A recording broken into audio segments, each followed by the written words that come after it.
home run bobblehead, but he is feeling good enough to take control of center field and bat in the number 2 spot in the order. We'll show you the Angels lineup coming up, but first it's Yusei Kikuchi facing the Braves here tonight. Yeah, it's very important to keep that role like he had last year at home, where he was dominant, 9-3 with an ERA 2.94 for Yusei Kikuchi.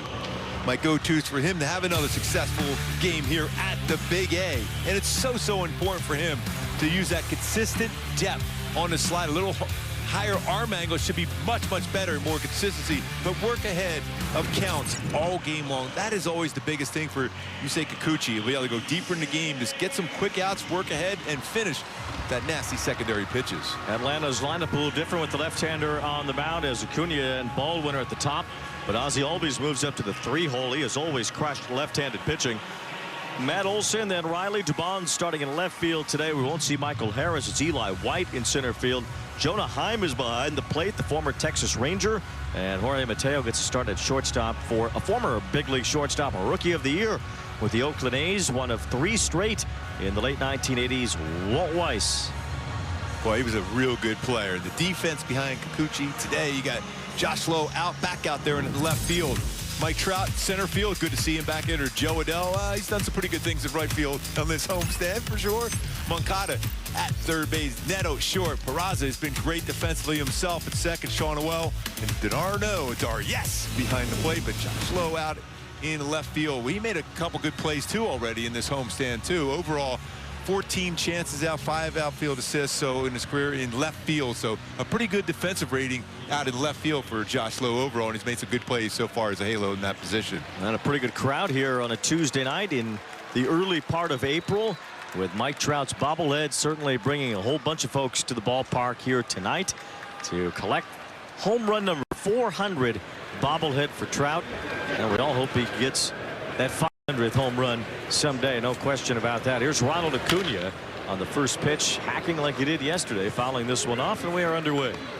Very rarely ever see him take a first pitch, and overall in his career, although this season not as dominant, but he's put up some great numbers on the first pitch he sees him at a bat.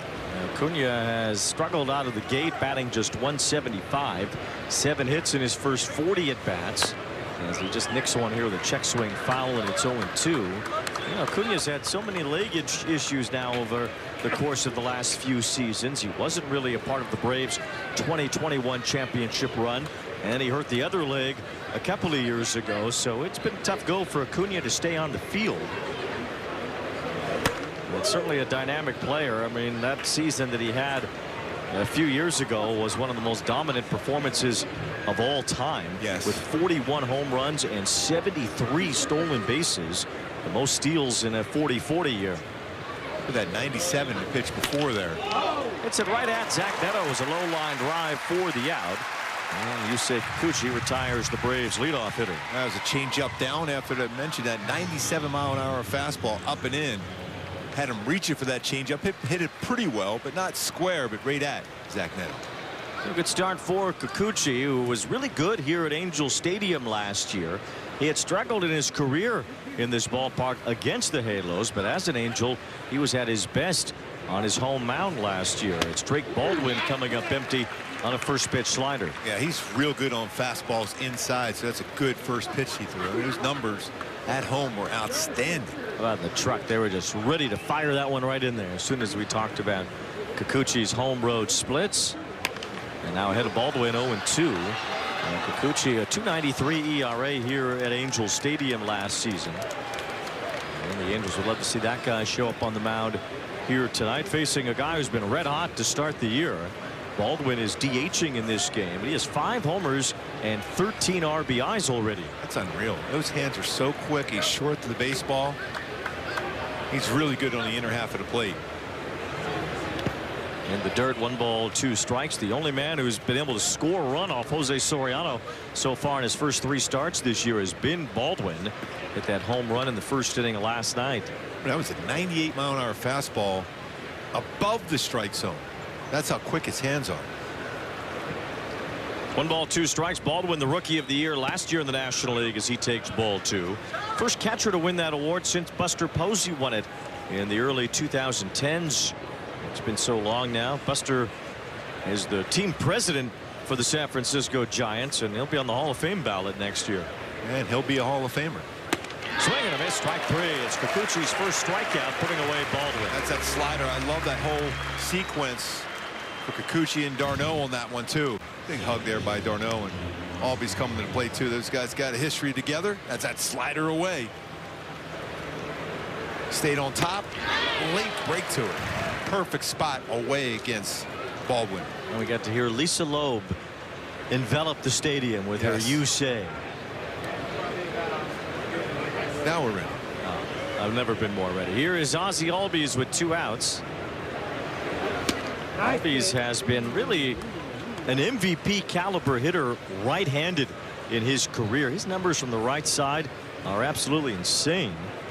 He has not been able to carry any of that to the left side as much, but he's a .327 hitter right-handed. It was pretty funny watching that pitch. It was off the plate. You almost could tell he's saying, Travis, don't try to bring that in on me. That was off the plate. Those two have a great relationship. Albies has an .891 OPS from the right side in his career. 1 ball, 1 strike. Travis d'Arnaud, world champion for the Braves as well, caught every inning of their World Series run. Tried to frame that one up. Misses. Look at his back foot. It's over on the chalk. Usually you kick that away. That's how close he is to the plate. Well, d'Arnaud should push him off a little bit. Yes. You're talking about on top of the plate. That foot is, well, you usually kick that chalk out of the way. Albies yanks this one foul. 2 balls, 2 strikes right into the Angel dugout. You see where his foot is right there. He's right on top. Open stance, but then he closes it and drives right towards the baseball, especially for that, like you mentioned, from the right side. Well, he's got Hall of Fame level numbers from that one side of the plate. But he has to hit left-handed more often than right. And he weaves through that for strike 3. Good changeup. Real good changeup, Wayne. So gets a slider punch out and a changeup punch out. Those OPS 911. That's kind of what the pitchers must feel like. It's an emergency situation when Neto steps up looking for that leadoff homer. Angels lineup brought to you by Irvine Auto Center. Good to see Trout back in there feeling better after getting hit on the left hand the other day. Shonowell back in the 3-hole. Soler has crushed the Braves and done even more than that to Ronaldo Lopez in his career. We'll keep an eye on him as you see Lopez, who has been very good since returning to the starting rotation as a member of the Braves. There's a lot of strikes. The power is 4-seam fastball. It's not going to be upper 90s, but it's going to be anywhere between 92 96. And I'll throw that 4-seamer sinker. A lot of fastballs with curveball and changeup. I always believe in that slider he has too. That's a big pitch for him.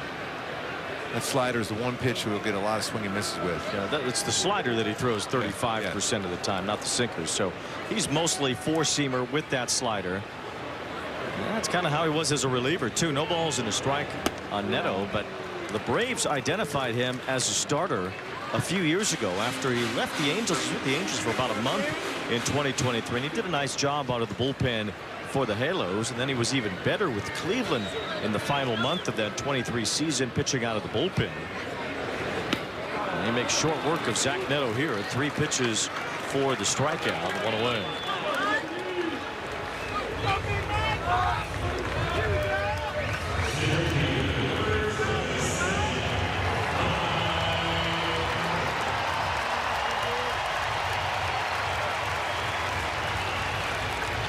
Now, a salute for the crowd, really for a couple of reasons for Mike Trout. Of course, tonight is the bobblehead commemorating his 400th career home run last year. Ronaldo Lopez goes right back upstairs after Trout got hit on the hand. It was a scary moment for Trout with all the swelling that happened so quickly. Back inside again. I mean, anytime as a pitcher, when you know somebody's coming back from getting hit with a pitch, you're going to pitch on the inner half of the plate. You're just going to do that. That's why in hockey, whenever somebody's injured, they said he's got an upper body contusion, even though his shoulder may be on the ground. 2 balls, no strikes on Trout. He turns on this, hits it hard on the ground to third. It's Austin Riley, who has a great arm, but he chucks it into the dugout. Should be able to advance there. That went in the dugout, so he'll be able to go to second. A 2-base error by normally very sure-handed Austin Riley, who with a very strong throwing arm let that one rip downfield. Yeah, he's one of the better third basemen in the game, and he dropped his elbow and it sailed into the dugout. Now, tall Matt Olson there is at first base, so not to even offer at it. Riley threw a Hail Mary. He's a 3-time Gold Glover, but he's not going to necessarily always be up there for the slam dunk contest either in the NBA. Here's Nolan Shonowell with Trout at second base. We didn't see Shonowell yesterday either with Chris Sale on the mound. Nolan got a day off, and he gets a call in his favor there with a checked swing. Last time we saw Nolan, he was celebrating his 3rd career walk-off RBI.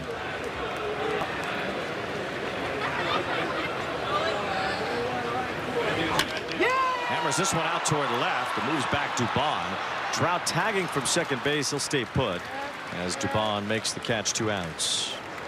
Go-tos to be successful against Lopez tonight. I think he ought to be aggressive, especially on that fastball, and hit that mistake fastball. Twice this year he's given up home runs on his fastball, both on the first pitch, and then drive that outer half slider. Tries to get that down and in or back door. You got to get that one where you get your arms extended and make good contact on the slider, because they'll throw a lot of them. Maybe you should ask Soler what the go-tos are against Ronaldo Lopez. He's saying go-to, bring him here. There's a drive out to the left field corner.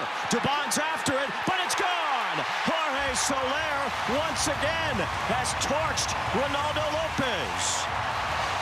I mean, those numbers are almost impossible to think how good they really are. That is his 5th career home run, 14 for 23. Wow. That was a slider, get over slider, gone slider, 109 off the bat for Soler. Power, 10th RBI, 2nd home run, an absolute rocket out. That's, again, just like that home run he hit in Houston, that's only a 21-degree launch angle, but he got it out with 109 miles per hour off the bat. A line shot out. Reminded Nice me of that play, too. big home run he hit in the World Series, too, was just like that. It helped him win World Series MVP, a strike to Moncada. But Soler is now hitting .609 with 8 extra base hits, 5 home runs against Lopez. How can that be? Believe me, you know those guys that have success against you when you're on the mound. I mean, that is just absurd dominance off of one pitcher. Especially when you think there, even though it's so early in the game, there's an open base there. Maybe you try to get him to chase. When you have those numbers, you're going to be swinging. And that error looms large now, too. Riley with the error allowing Trout to reach. So those 2 runs are unearned as Ronaldo Lopez coughs up a 2-run homer with 2 outs. All 3 of his home runs he's allowed this season have been on the first pitch he's thrown in a sequence. Here's Moncada, former teammate of Lopez's with the White Sox. You know, back then, Ronaldo Lopez really struggled as a starting pitcher. Had an ERA over 6 heading into the All-Star break in 2019. Only got it slightly better as the season went along, but he led the American League in earned runs allowed that year. 2 balls, 2 strikes. Subsequently, that was Moncada's best season with the White Sox back in 2019. 14th home run hit by the Halos this season. That's ball 3. Ronaldo Lopez was in the Washington organization to begin with, and he ended up with the White Sox. Traded along with Lucas Giolito, as he was to the Angels as well. But that trade was for Adam Eaton, the first base coach of the Angels, was sent along to Chicago, or to Washington rather. A swing and a miss by Moncada as that ends the inning. But Jorge Soler shows that Soler power against Ronaldo Lopez. That ball is absolutely spazzed again. His battery mate in Logan O'Hoppe as well. Soriano, after the game last night, wanted to make sure he gave praise to Logan O'Hoppe and the communication that they've had through his first 3 starts of this season, stressing that they've had such good communication to start the season, making sure they're on the same page every single time they go out on the field.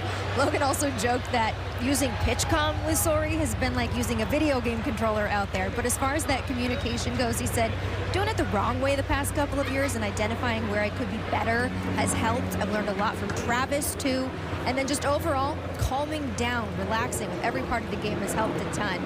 Kurt Suzuki said the pitchers are in a great frame of mind right now, and so are the catchers. It's just been a great collaborative effort so far.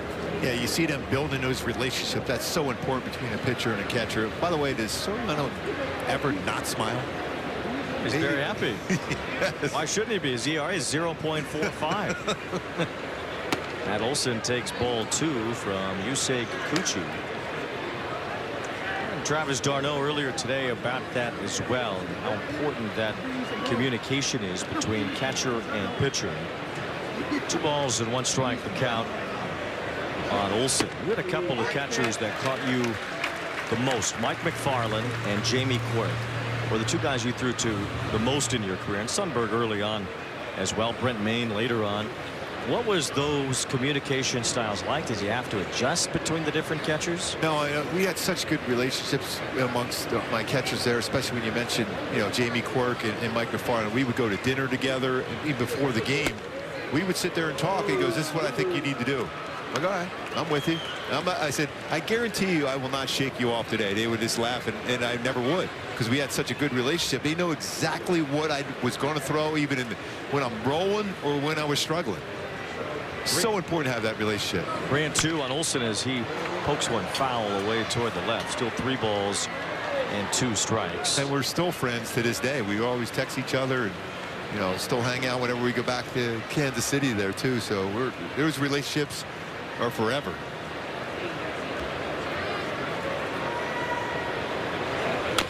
Olson, it's a little tapper foul toward first.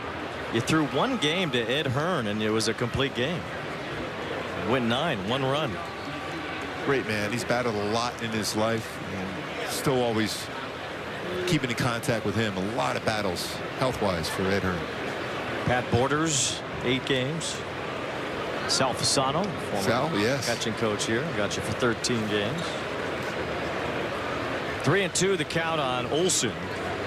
Hammers one to the right field corner. See if this stays in the park. It does, as it bounces off the wall. A little cutter, especially with that arm angle he's throwing right now. Has been throwing that a little bit more so.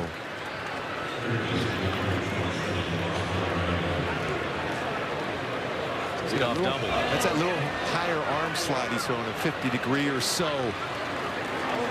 He's got a better shot with the cutter. He was tinkering with different pitches a lot last year, and he kind of was hoping to throw that sweeper, remember, early in the season. He abandoned that one right away.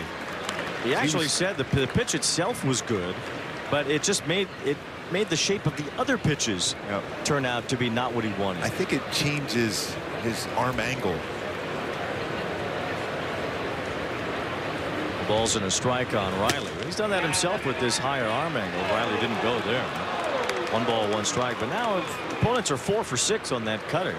So what is he trying to accomplish with this higher arm angle, do you think? With the cutter too, he just wants a different type of break on between that and the slider. Slider's about 86, 87, more depth to it. Just 2 different varieties. For me, it's a slider. A lot of times we think of cutter, it's just a harder slider. See the difference at 36 degrees, that arm angle last year, 50 this year. That should be allow that cutter and slider combination more effective. And I think the 4-seam fastball, because when he's good, his 4-seam fastball has to be in the upper third of the strike zone, or even above that.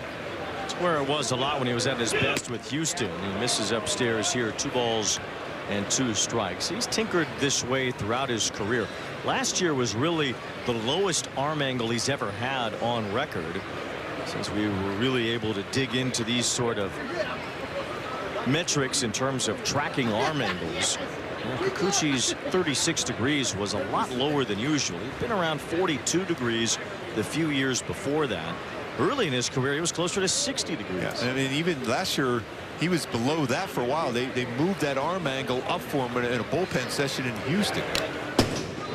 Riley shoots one foul behind home plate. 2 balls and 2 strikes. Good velo on his fastball so far. He's been 97, 96, 95 with his fastball. He's backed up his changeup with his fastball often, though.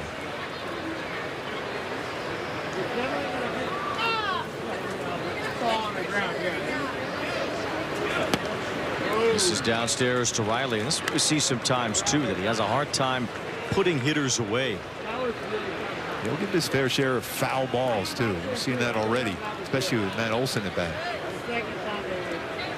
3 balls, 2 strikes. Finally, it's a ground ball. Olson's on his way to third base. That ball hit too softly for Neto to try to pull him at third, but he does retire Riley at first base. Olson on his way to third with 1 out. That was real good base running by Olson, because he saw that wasn't hit hard. That would have been almost an impossible play for Neto. You usually don't think when you're at second base it's to the left of you, to where shortstop you don't go, but it was hit softly, and he took that chance and easily got to third base. Brings up Mauricio Dubon playing left field, although he has had mostly his starts at shortstop so far this year. Hit a home run against the Angels yesterday. He's hit 7 homers now against the Halos in his career. That's the most against any single opponent.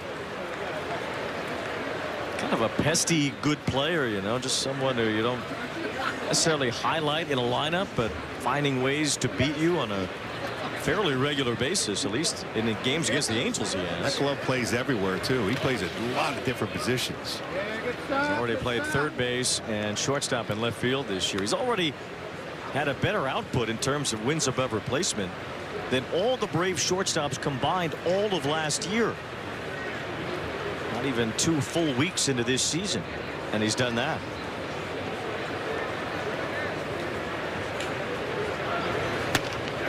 Played on that slider upstairs. 2 balls, 1 strike. Yeah, he can play all the infield positions, all the outfield positions. And usually a guy that makes contact, so it's a tough one right here now for Kikuchi, although Kikuchi's a guy that can get his punch outs if he gets the 2 strikes. 2 balls, 1 strike on Dubon. Punched foul, and that gets him to strike 2. Leadoff double by Olson. He's at third with 1 out. Angels with a 2-0 lead thanks to Jorge Soler overpowering Ronaldo Lopez yet again. His 5th career home run against Lopez. That's really only half the story. He's batting .600 against him.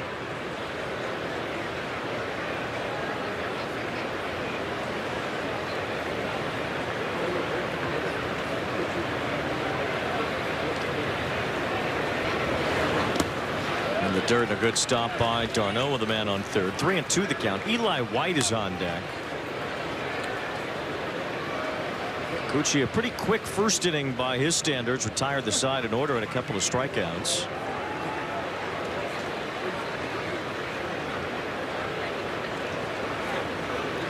He's already had 3 3-ball counts, however, in this inning against each of the hitters so far.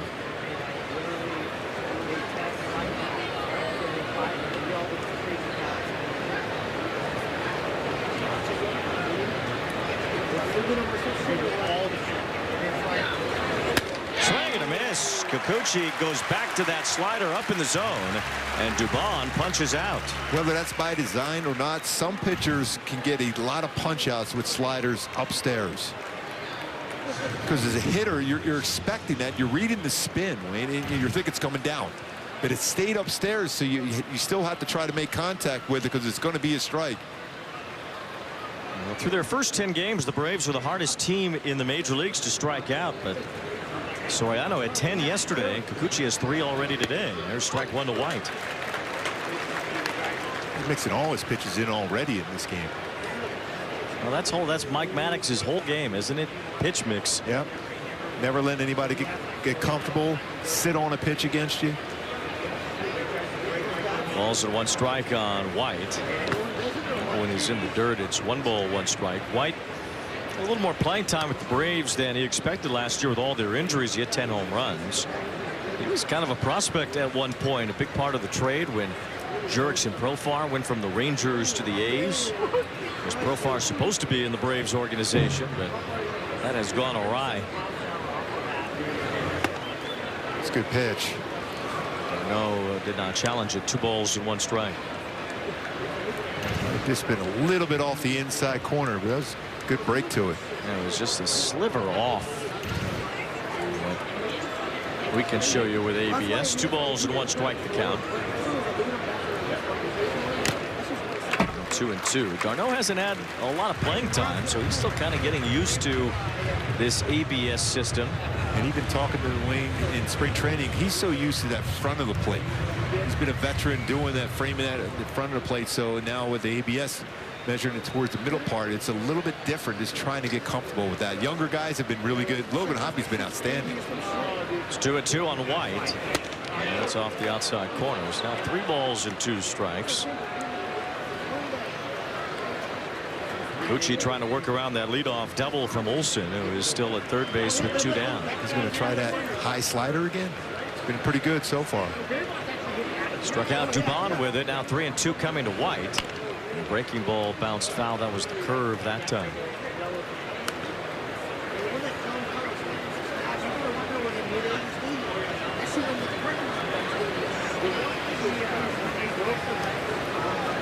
A lot of pitches in this second inning without really any damage yet from the Braves. Just 3 ball counts though on all 4 hitters.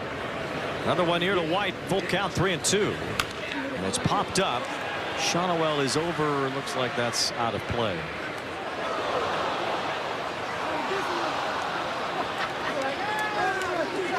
Sometimes it seems like with Kikuchi's pitches, there's not an incredible variance in terms of speed.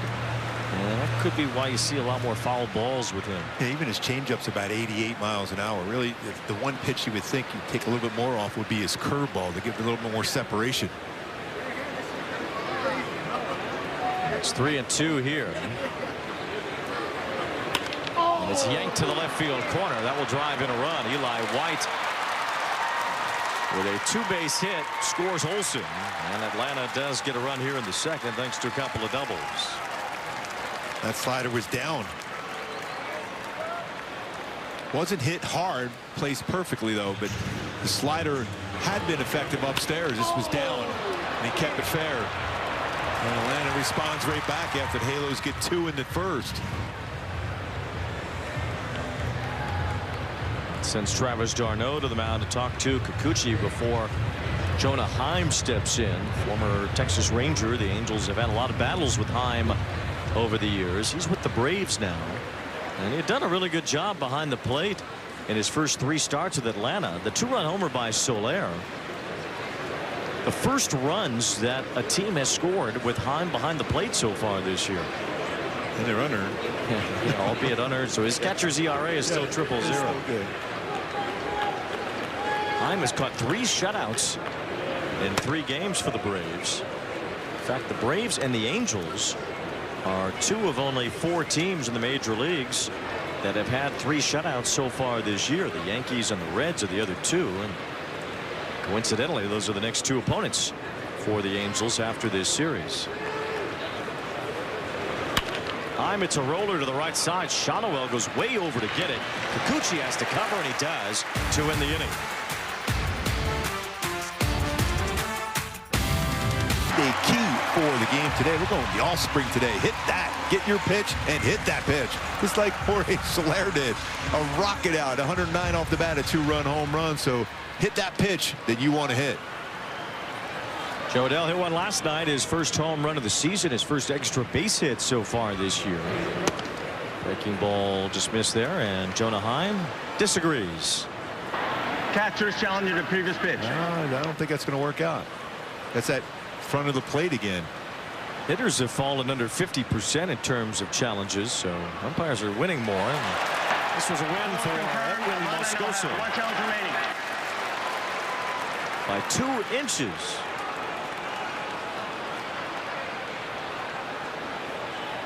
Ball, no strikes on Jo Adell. When you think about it now, This blips one in the right center. Out of an inside-out swing, he was jammed, and he has a base hit. so again, you take away that potential challenge there. ABS system on the inside out on that. Remember, you got that blue pit yesterday before the home run too. So every once in a while you get that little flare in there, grinding inside. A good spot for Lopez, but so strong, Jo Adell.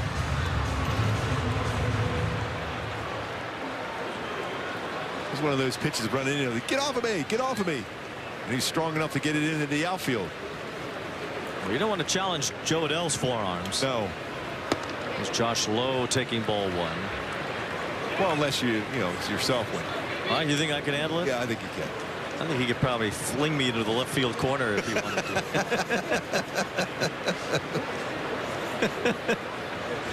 just with the one arm. Just throw me about 300 feet.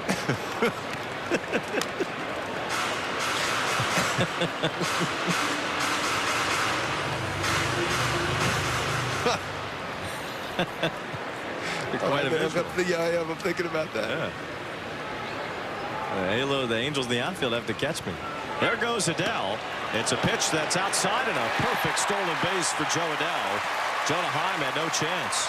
Yeah, great jump. 6 stolen base and 1 caught stealing so far. Just a couple years ago against Jonah Heim, he won a Gold Glove in 23, but in 24 he allowed 98 stolen bases. Now a lot of that has to do with the pitchers, but you're going to take a shot, and that's exactly what Joe Adele did to get into scoring position here for Josh Lowe. Perfect time to take a shot there as Adele gets his first stolen base this year. Now Lowe, as we've mentioned, is the all-time most successful base stealer in Major League history in terms of percentages. Now at 91% for his career. I told him that the other day, and he said, "Really, all time?" And I said, "Yeah, it's you, number 1." Yes. He said, "You know what? That's actually pretty cool." He has 80 steals in 88 attempts lifetime. Well, he can say he's the greatest of all time. And the guy with the most stolen bases ever is the guy who laid that on us back when he broke that record. Oh, I miss him. Great late Ricky Henderson.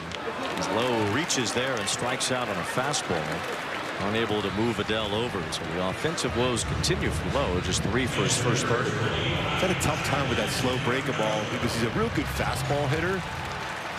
The pitchers are getting the look and think that breaker ball, and he's missing his fastball. 1 out. Here is a beloved member of the 2021 champion Atlanta Braves. As Travis d'Arnaud stands in here with Adele at second base and taps one out near the mound. Lopez quick off the mound to retire d'Arnaud. 2 down with Adele still stationed at second. But d'Arnaud even has a little bit of a hand on the current Braves team, because Drake Baldwin has said that d'Arnaud really helped mentor him when Baldwin was still coming up through the minor leagues. And any interactions that he had with Travis d'Arnaud said really helped prepare him to be a major league catcher. It's a great teacher, Travis d'Arnaud. Oswald Peraza punches one foul, but it's exactly what we talked about earlier, that communication between pitcher and catcher, that he really laid into Baldwin, along with just managing the emotions too. I mean, the catcher's supposed to be the steady one. Yes. You pitchers, you guys are all over the place. Yeah, we're as the old saying, we're always missing a few cards in that deck. Yeah, all of us. Emotional wrecks. Some of us is preferred to, we're only four cards short in that deck. Yeah, you guys are playing with a full 48. No big deal. Yes. And that's a good day.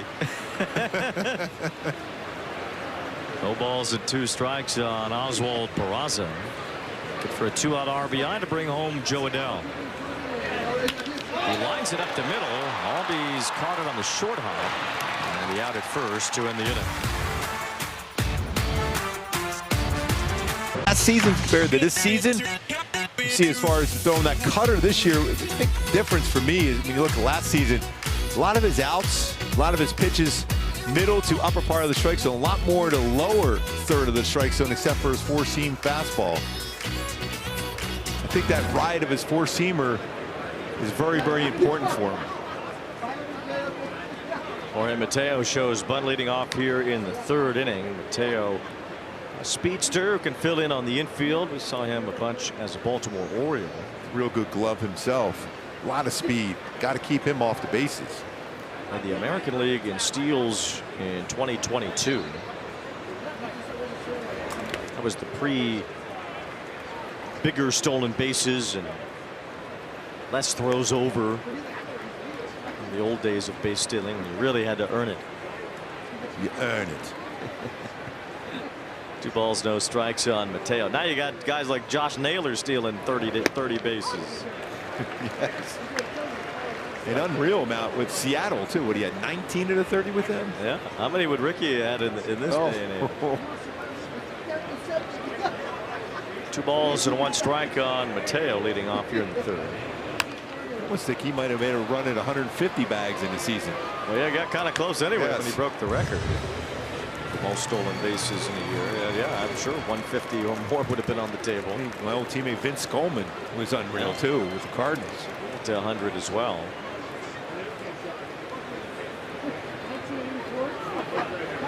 Swing and a miss. Kikuchi with that cutter. Blows it by Mateo. That's strikeout number 4. It's a little harder version, basically, of a slider. It's a tight upstairs.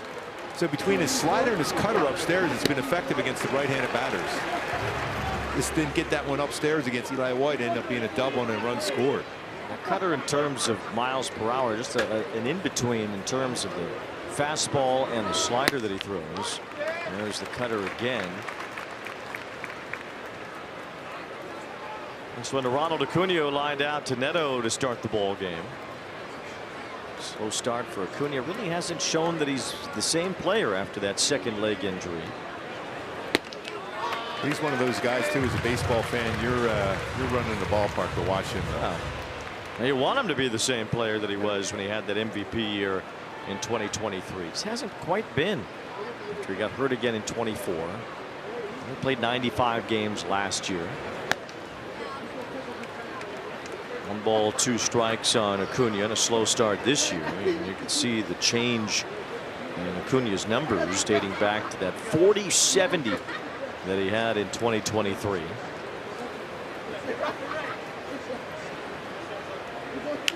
And he launches this one out to left. Josh Lowe's back for it near the warning track. He's got it. He just missed that one there. But you could see that the big thing is with him, because there's injuries to the knees.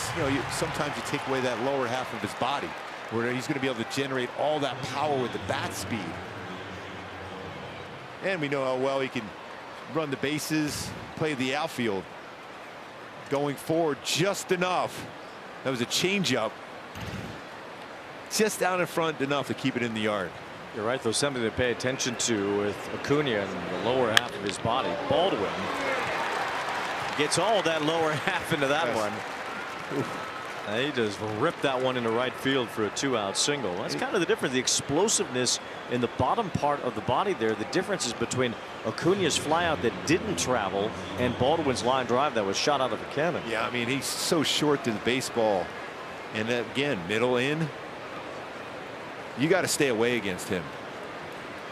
Force him, and he's got power to go the other way, but force him to go the other way. Here's Ozzie Albies with 2 outs. He takes a strike over the inside corner. Evan Schloff, our producer tonight, wants you to know that Ozzie Albies stands the closest to home plate of any batter in baseball from the right side only. When you think about it, in this game alone, you have Neto and Shawnuel that are right on top of the plate also. He also has, and Evan didn't share this with me, the most wide open stance of any right-handed batter in the major leagues. Kikuchi steps off there. That's some good information. Taylor Ward is 2nd in terms of open stances from the right side. He must be even more open than what we had seen before. No balls and a strike on Albies. Ward's had a good start for the Orioles. Here's a chopper into the hole. It's short. Neto will have a long throw here. Has to get rid of it. And he barely retires Albies on a close play. They're going to look at that, but I thought he got him. And he doesn't look comfortable on the base going by, too, Albies. You want to make sure he stays healthy if you're a Braves fan. Now, they need these guys to play after an injury-riddled 2025 when the Braves were 10 games under 500. Now, the inning is over. And Zach Neto got it to first just in a nick of time.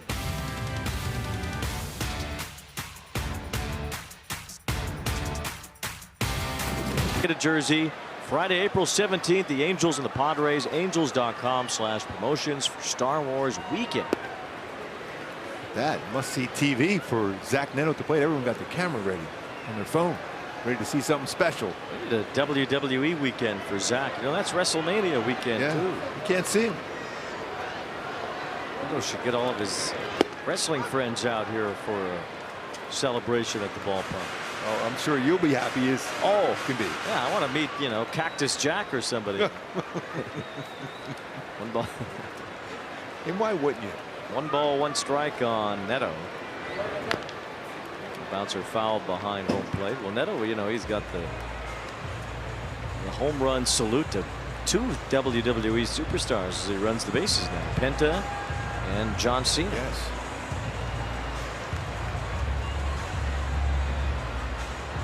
Neto's hit 4 home runs already this year, including a couple of leadoff homers on this homestand. 2 doubles, 6 extra base hits already in this early part of the year for Neto. 1 ball, 2 strikes on Neto. Struck out his first time against Lopez.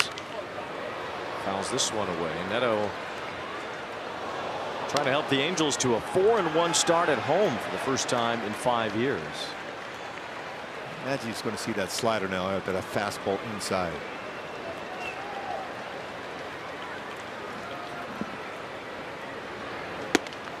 He's upstairs. The breaking ball missed. 2-2.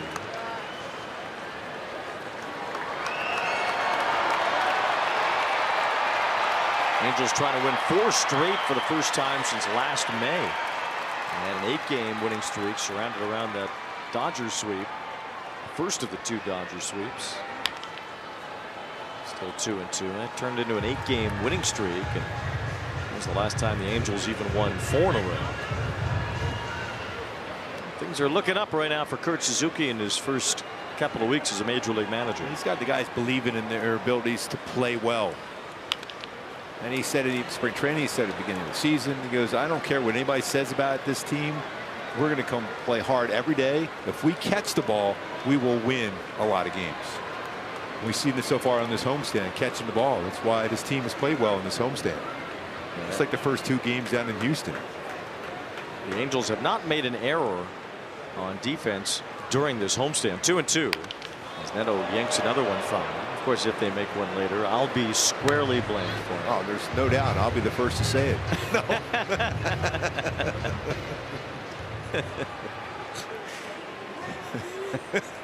Thank you.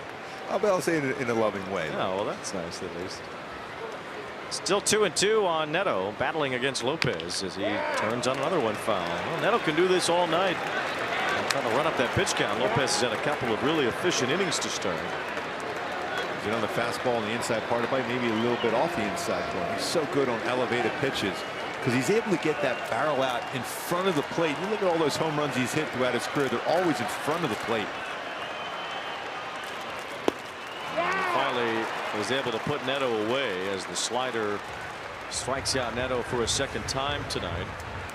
That was the old adage, up and in, down and away. Fastball in, pulled a foul, followed with a slider going down and away. It's sort of the whole gambit here with Ronaldo Lopez anyway. I mean, that's pretty much all he tries to do. 85% of his pitches are the fastball or the slider. And here's Trout, who reached on an error in the first inning and scored on a home run by Soler. Lopez missed most of last year with a shoulder injury, pretty much the whole season. He had a 1.99 ERA 2 years ago.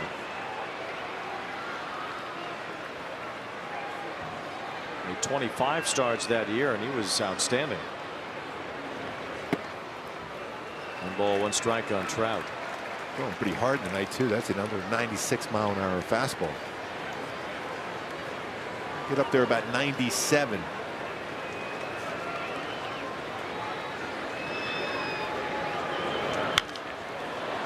Trout pokes another one foul. 1 ball, 2 strikes. It's good to see Mike in there. Only missed 1 game after getting hit on the hand Sunday. Even that right there towards the barrel, you can probably feel that in his hand. You want to stay right on the barrel as much as possible. Still looks a little bruised, as you can imagine, but that swelling is gone now, and that's the most important part of it. 2 balls, 2 strikes. Doing a nice job of being patient, not chasing. 11 walks so far this season.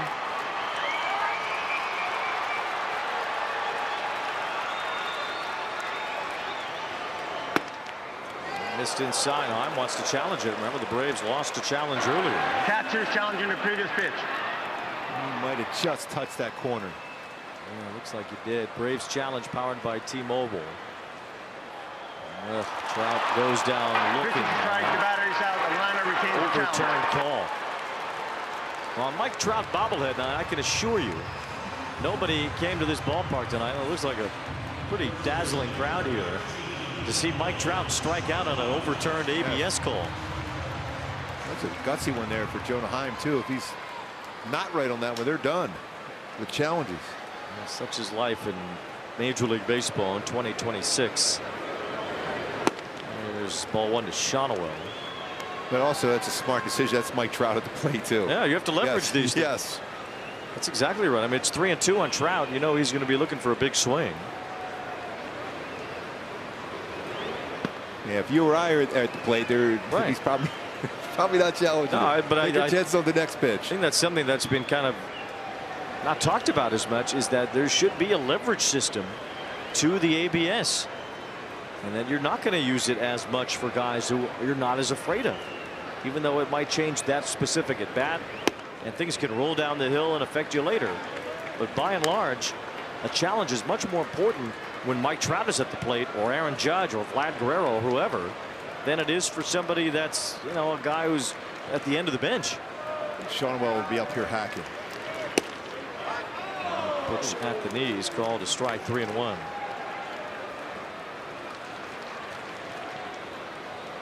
He's more of a high ball hitter as a left-handed batter, too, so that's a good take. He doesn't love that pitch down there. That ball is drilled to right. Backing up is Acuna. It's over his head and one hops the wall.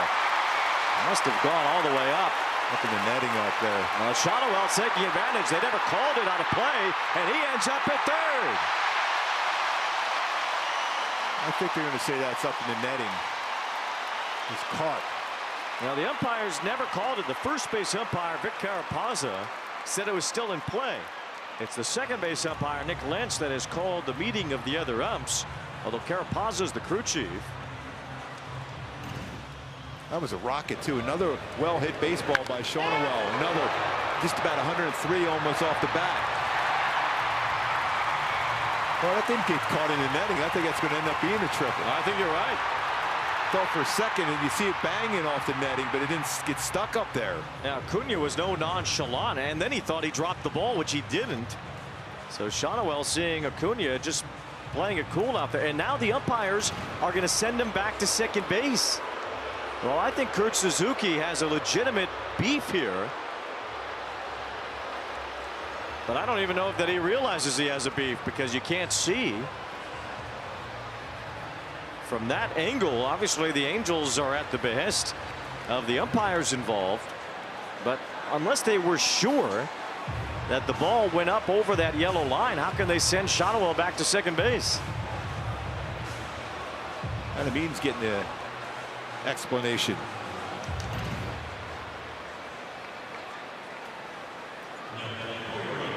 Ultimately, this is a ground rule. You can see the netting there above the yellow line had moved. The ball kicked straight up after it hit the yellow line.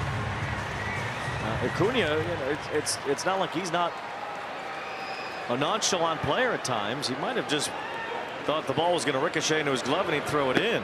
I'll tell you what, that was a rocket by Shonowell, too. This is a good overall at bat. He didn't go after the pitch before 3-0. He was up there thinking swinging 3-0. Ends up a double for Shonowell.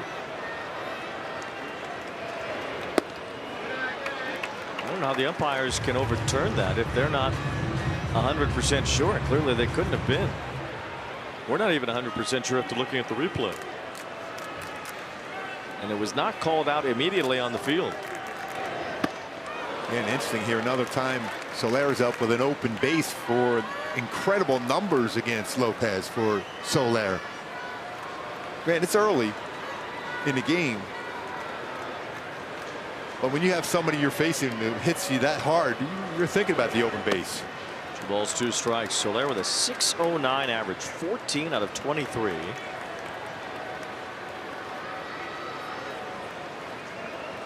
His OPS over 2,000. That's unreal.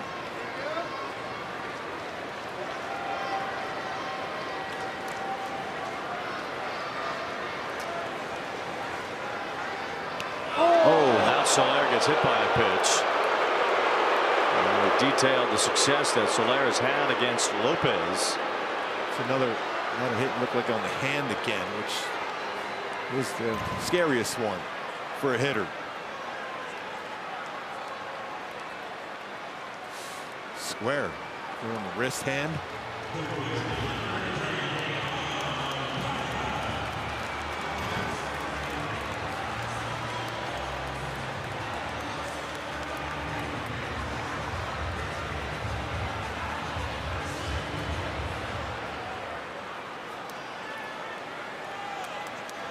The Angels could have challenged that. They never even really looked into Rushanawell getting to third there. Kikuchi like the runs, but he's ready to get back on the mound as soon as that third out is recorded. He's ready to run and high five somebody here. Moncada driving in a couple.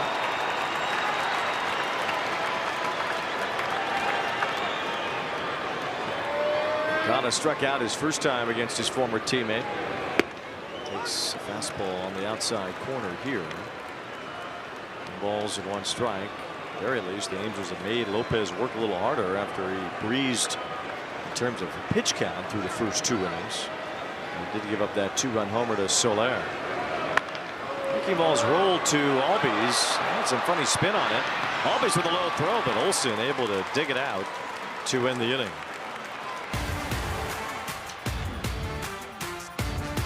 It's already been a pretty dramatic opening homestand here, as the Angels play game 5 of 6 on this homestand tonight. Matt Olson takes ball 1. We saw an extra inning game for the home opener. We saw Joe Adell's historic defensive performance on Saturday night, a walk-off win on Easter Sunday. Yesterday, a game where the Angels beat future Hall of Famer Chris Sale for the first time. Now tonight, leading 2-1 in the 4th on Mike Trout bobblehead night. You can't ask for much more on an opening homestand. And the crowds have been great too here at the Big A. Huge Speaking crowd of great, tonight. Speaking of great, You're talking about me? yes. What do you think I was talking about? Soriano and his 3-0 mark with a 0.45. Oh yeah, I guess that makes sense too. Swing and a miss by Olsen. 1 ball, 2 strikes. Jose Soriano has been a man with a plan here in the first few starts of the year, and excited to see him back out there for his next outing. See when that is exactly. Angels starting rotation. Question mark on the back end of it. 1 and 2 on Olsen. Pitching has been really good on this homestand, from the starting staff all the way through even the bullpen. It's been pressed into giving quite a few quality innings too. The Angel starters have only allowed 4 earned runs in 26 innings so far on this homestand. Olsen scored the only run for Atlanta tonight as he takes ball 3. We've seen Detmers look strong. Kohanowitz was excellent. Clausen helped out in his major league debut. And Soriano amazing yesterday. Detmers started that all off and is on the mound tomorrow. Ball 4 to Olsen as Kikuchi couldn't put him away. And 2 strikes and end up trying to be too fine. First walk issued by either pitcher tonight. Detmers against the very hirsute Grant Holmes tomorrow. Both pitchers have thrown the ball really well so far this season. Yes, but only one is hirsute. Yes. Riley fouls off the first pitch. I mean, it's between the 2 of them. You got Detmers at an ERA 0 at home. Holmes has a 0 ERA on the road. Finale here tomorrow, a day game between the Angels and the Braves, a 1 o'clock start. Riley comes up empty there, and it's 0-2.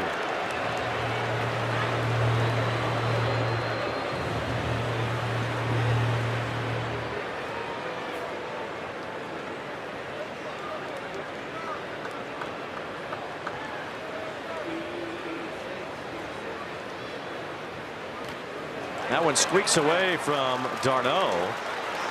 Big turnaround second base by Olsen, but he'll stay right there on a wild pitch. He's pulled a couple of those changeups tonight into the dirt. Arno has been pretty good about keeping in front so far, but this one is a little bit too far out in front. It gets off the body and gets underneath the legs. Kikuchi will try to work around a man on second with nobody out. Riley is at the plate here. Injury-filled couple of years for Riley the last 2 seasons. It's a monster years before that, though. He grounds one into right field for a base hit. Olsen is being waved home. Adele got to it quickly, fires it to the plate. It's too late. Olsen dives across. Riley's RBI single ties the game. Yeah, lead off walk. We always say they'd come back to haunt. That's exactly what happened. That's a good piece of hitting, especially with 2 strikes. Over the years, you mentioned this team doesn't strike out a whole lot. The Braves are really good as far as with 2 strikes have a different type of approach. That's a perfect swing on that one.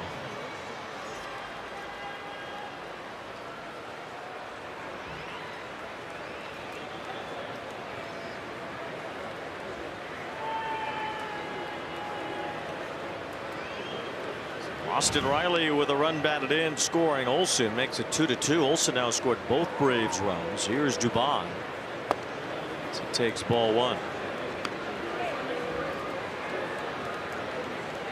Another sort of clunky outing here for Kikuchi forming. So now 2 runs on 4 hits.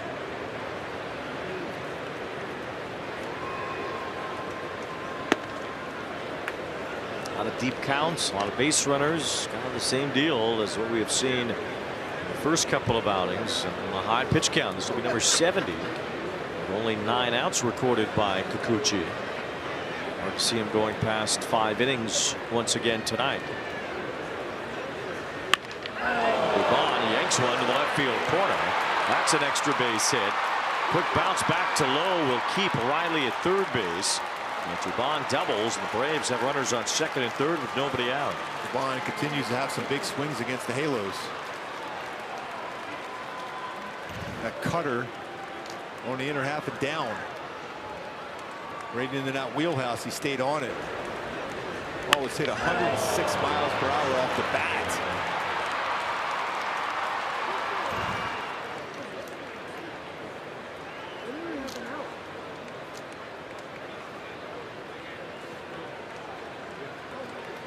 Here's Eli White, bottom of the order here, but White had an RBI double his last time. Infield comes in for the Angels now with this game tied up. White, it's a fly ball to right center. This will be plenty deep to score Riley. Dubon will tag him with a third base as Trout makes the catch. That's the first out, but the Braves take a 3-2 lead. He's very productive out. Not only get the run home, you get the base runner to third base. A big game already for Eli White. 2 RBIs. Coming in the game, he had none on the season. Coming in 091. One down now, 3-2 is the Braves lead, and Jonah Heim the batter. The run in, the Angels will keep their infield in and try to cut down the second man. Heim grounded out to Shonowell his first time. A switch hitter. Loops one toward left center. This is going to get down with the infield in. Neto could not be in his normal position to make that catch. And Jonah Heim strong enough to knock that one down. Scoring Dubon and making it 4-2 Braves. Talking about getting that ball his first hit. Seen a lot of those from Jonah Heim over the years with the Texas Rangers. Some fights off some pitches inside and is strong enough to be able to punch it into the outfield grass. Heim had been 0 for 8 as an Atlanta Brave until then. He had 95 RBIs in that great 2023 season of his. And pretty much every Ranger had a career year that year, and Heim was one of them. Jorge Mateo at the plate here.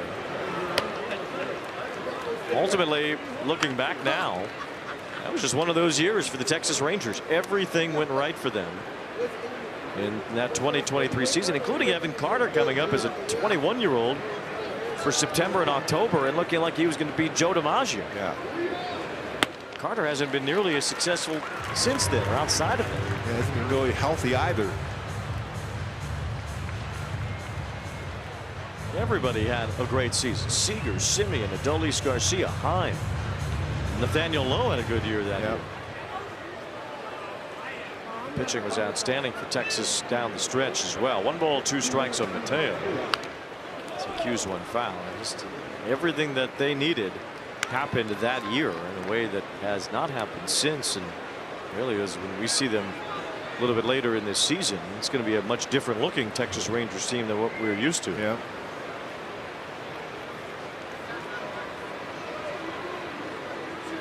One ball, 2 strikes on Mateo. As he pops one up foul. And that inability at times to be able to finish off a hitter. Some foul balls here. Started off really the inning with Olsen. He had 2 strikes on him and ended up walking him. 2 strikes on Riley when he hit the base hit to right field. Speaking of Texas, they beat Seattle today 3-2. George Kirby had a CG loss. Went the distance, but was on the losing end. Kyle Higashioka got him for a homer, and that was the difference in that game. Mateo goes fishing and strikes out. Second time he's punched out. Kikuchi has fanned 5. 2 outs as Acuna will bat. The Dodgers beat the Blue Jays 4-1. I don't know if the manager of the Blue Jays, John Schneider, was really this mad or if he just wanted to fire up his team. And there was a balk called against Kevin Gausman in that game. And Schneider went after the home plate umpire over it. In a way that, you know, managers are going to have to pick their spots if they want to argue with umpires this year. Acuna held up there. 1 ball, no strike. Pretty close. Dodgers beat Toronto. The Blue Jays have lost all 5 games they have played since Alejandro Kirk got hurt. Swing and a miss by Acuna. Yankees beat the A's today 5-3. The Yankees are 8-2. The A's were leading that game all the way towards the end, though. They still just don't have the pitching they need to match their offense. And their offense has been a bit quiet to start the year too. Acuna with a weak swing there.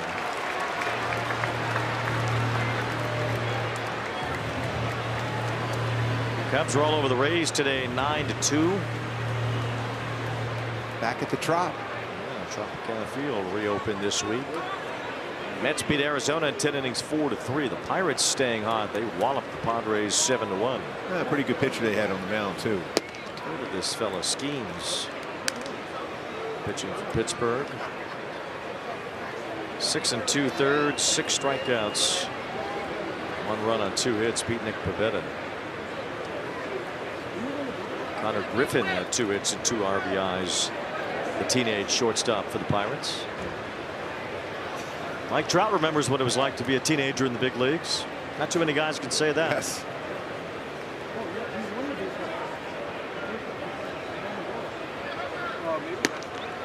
Upstairs to Acuna, ball 3. It's kind of what we talk about with Kikuchi. Gets ahead, foul balls, pitches out of the strike zone. All of a sudden, it's a 7-8 pitch at bat.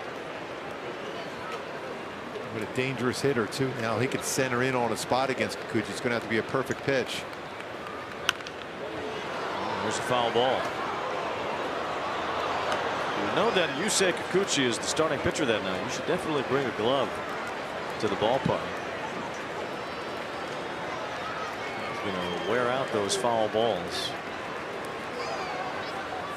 All-time Angel pitcher here was Dan Herron. Had a lot of his cutter. He would throw a lot of foul balls. Foul tip that time for strike 3. Acuna is down on strikes. The Braves take the lead in the top of the 4th.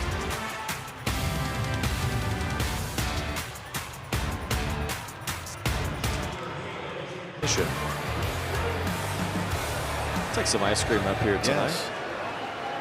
Joe Adell takes ball 1 from Ronaldo Lopez. We had the quesadillas from La Cochina yesterday and the churro bites. Yeah, that was outstanding, by the way. So good. You can see La Cochina from here behind the flagpoles out there in left center field. There it is. There it is. And the taquitos. Erica had the taquitos.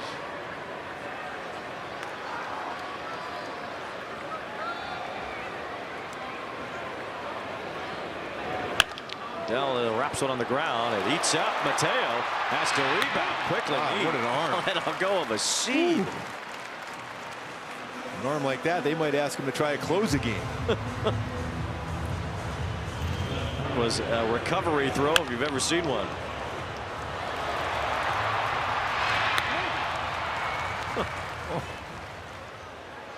Again, another shot on the ground by Joe Dell, nearly 108 miles per hour off the bat.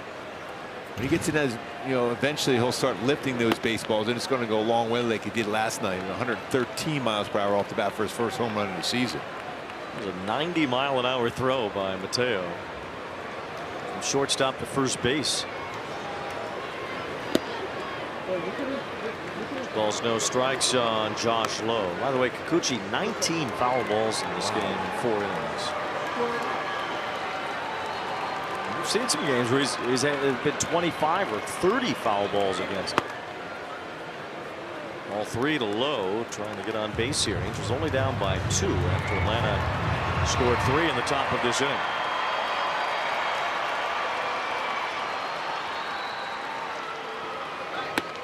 It's not even close. Ball 4. With that speed and the leg kick for Lopez, might be on the go, even though they're down by 2. That's a big part of Josh Lowe's game right there, is his speed. You mentioned the all-time numbers. Speed and the philosophy that really matches up with Adam Eaton over there at first base. And the Angels want to be aggressive base runners. They want to pick their spots. No, with a fly ball to center field. It's shallow for Eli White. That's the second out of the inning. And Adam Eaton is pretty fully in charge of the base running there at first base. And it's kind of come to pass here over the last few seasons that, you know, often the base coaches will be totally in charge of base running. A lot of times in the past, managers would call steals or things from the bench, pass it on to the third base coach. They'd pass it on to the first base coach. And now there's a lot of trust in the base coaches themselves because of all the work everybody puts in, all the research everyone's doing. And the first base coach, in this case Adam Eaton, has a pretty large setting in terms of how much he can be in charge of what's happening there for this team on the bases. You see how quick he is to the plate. That was a good move by Lopez. Good footwork, but he is slower to the plate. Tried a little slide step there to be quicker. Strike to Peraza. From my understanding, the Angels have not called a steal from the bench yet this season. It's been all happening out there on the field. The Angels are 6 for 7 in stolen base tries to begin the year. He was leaning. Doesn't have a real big lead. He has those great strides, though. That's 2 throws. See how he's leaning. You've got to believe he's going to be on the go at some point here. That's a bigger lead there. Peraza shoots one foul. A lot of room on that right side of the infield. Also, Riley had a good swing with his 2-strike approach last half inning for the Braves, going that way.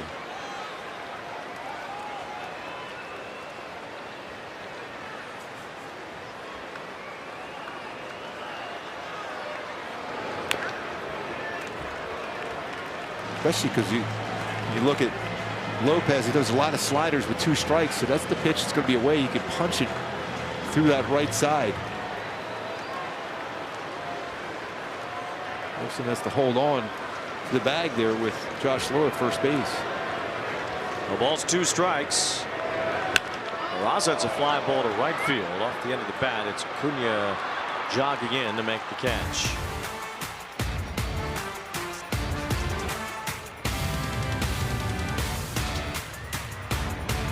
In 2023 has been her favorite Halo and knew he could be the next Angels star. And coming to Angels games have been a welcome distraction for her and her husband, who have been here frequently. Now, Anna, as you saw, and her husband met with Zach this afternoon during batting practice. We know fighting cancer is a special cause to Zach's heart. He's got those 2 cancer ribbons on his glove. She also gave him a bracelet during BP that he was wearing tonight. By the way, guys, her and her husband Angels fans in a family full of Dodgers fans. So we wish her well as she heads to Minnesota for the next 5 weeks of treatment. She'll be out for about 3 months of baseball season. So well done by Zach, and wishing Anna and her family well. Well, sending her prayers and well wishes. You know, on the field watching batting practice, get the chance to meet Zach today.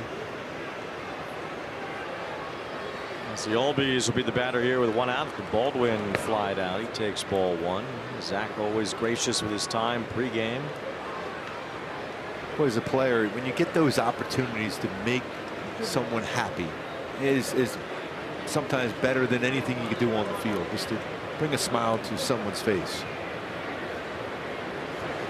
It speaks to the power of that uniform. That you're the choice, right? I mean, that was a wish coming true, getting to meet Zach Neto and having that opportunity. It has to mean a lot both ways.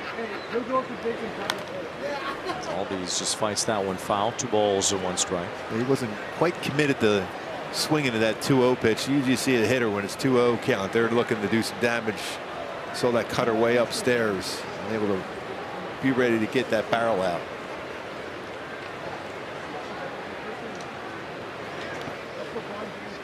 Pitch in the dirt, ball 3. Albies 0 for 2 with a strikeout and a ground out today. Albies is nearing the end of that long contract extension that he signed many years ago now. Well, there's still some team options tied to that. It was a 7-year, $35 million deal. Big bargain for Atlanta. As Albies hooks one foul. And when he's been on the field for the Braves, he's been a difference maker. Bases, the glove, at the plate. He's been an all-star a few times.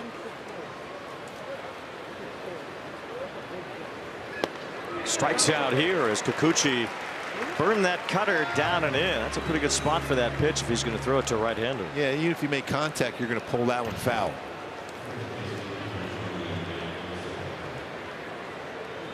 Seven strikeouts now for Kikuchi. Nearing 100 pitches. This will likely be his last inning. Matt Olson has tagged him for a double, a walk, and 2 runs scored today.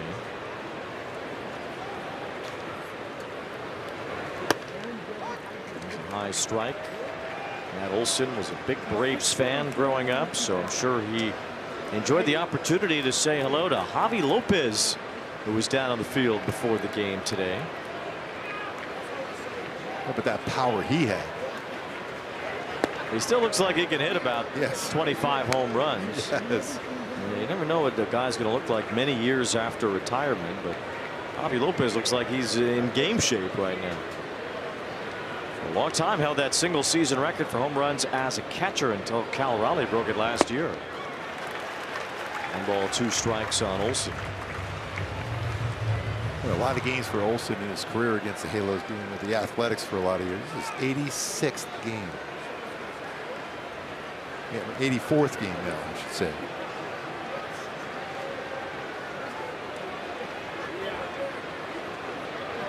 One ball, 2 strikes. So he plays in every single game. So you think of the Braves, they all do. Strike 3 called to Olson. Good inning for Kikuchi. Probably his last, a 1-2-3 fifth.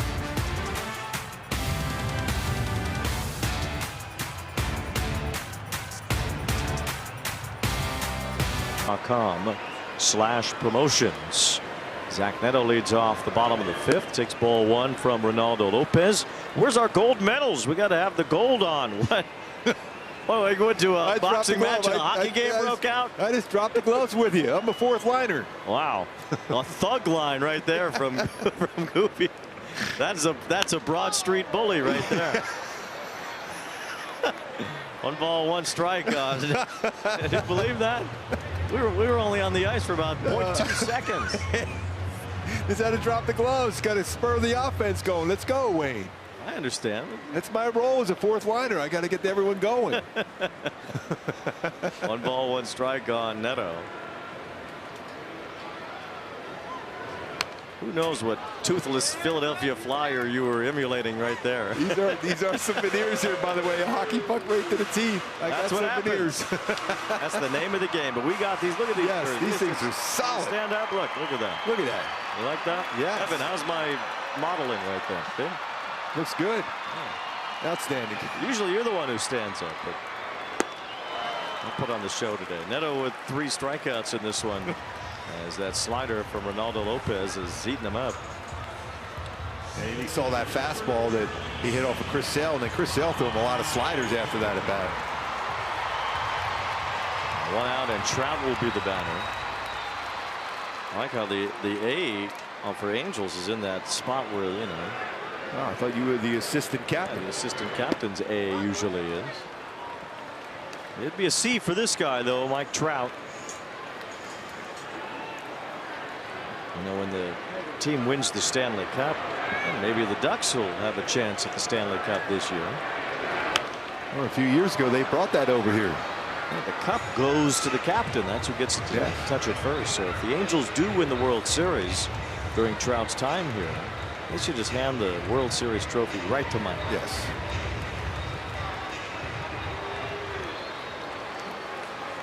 It's a nice jersey. All the little strings on it. Yes.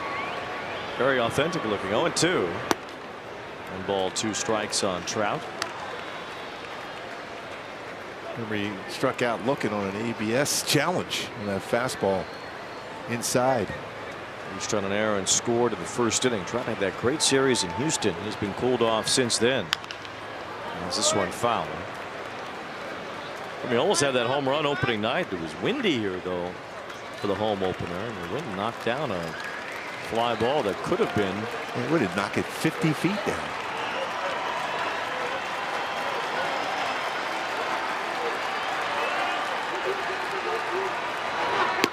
Strikeout of Trout on a fastball from Lopez. So Ronaldo Lopez has certainly found a groove again. Back-to-back strikeouts to begin this 5th inning. Boy, 4-seamer too. That's a perfect spot. If we're going to get Trout out with a fastball up and away at 97. Let's get on base here now. If you're Shawneewell, but look who's on deck. Soler has just tortured. Lopez throughout their career. Shawneewell doubled his last time as he takes ball 1. Braves entered today with the lowest ERA in the major leagues, even after giving up 6 runs yesterday. Also the lowest whip in the major leagues, 0.88 entering today, less than a base runner per inning. 2 balls, no strikes. Entering today, less than a base runner per inning. 2 balls, no strikes.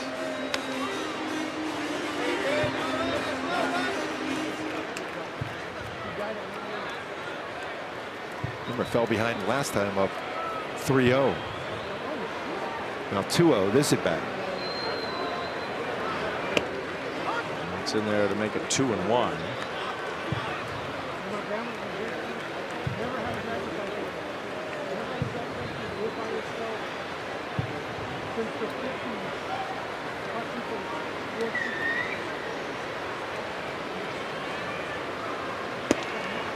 All 3. So Shawneewell trying to give Soler another swing here against Lopez.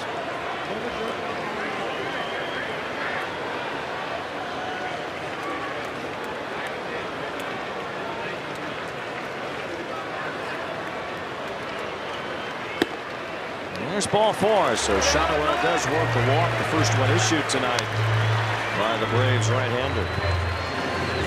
Jorge Soler, our Kia player profile. Soler has certainly hurt Lopez in his career, but he's beaten up on the Braves as well.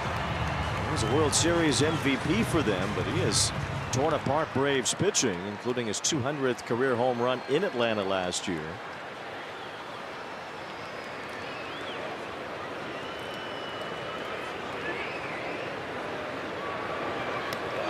Lopez fires one to the backstop. It's right back to Heim, who throws late to second base. Albies just missed the tag as Shawneewell advances on a wild pitch. The rebound by Heim, a quick throw. He was trying to tag Shawneewell Always in the back foot and leg area. Didn't get it down, just missed the tag, hit the dirt. Now here comes Soler going after Lopez. They square up, and Soler and Lopez are throwing haymakers. They're going after each other. Soler is finally tackled from behind as the Angels and Braves are all out onto the field. That came up out of nowhere. Soler was upset after a couple of pitches were high and in after he hit yet another homer off Lopez. And a fight broke out just out of thin air. When you see that baseball being thrown that far again, we talked about success against them.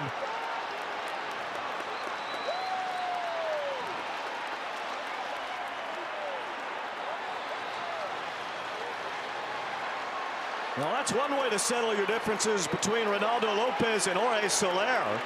Well, that's the last time we're putting on hockey jerseys. Yes.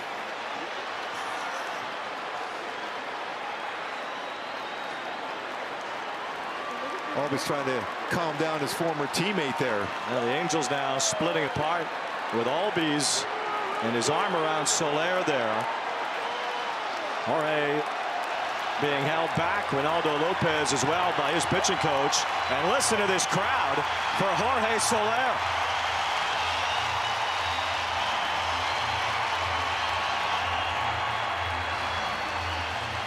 Almost felt like it was Walt Weiss was in there to be able to try to stop that. Yeah, it seemed to be. Well, the first pitch to Soler in this at-bat was upstairs. Remember, he got hit by a pitch earlier in the game as well, after the home run. So they just kind of stared each other down after Shonowell advanced on that wild pitch. It's two big boys, too. And Soler took a couple of steps. Lopez said, well, come get me. And it was on. And the Dukes were flying. Oh, some serious haymakers there, too.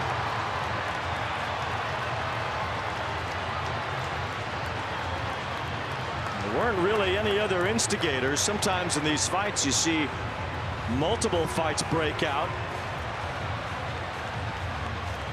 As somebody lands a punch. Walt Weiss, the manager with the tackle. Well, he's a scrappy old ball player, you know.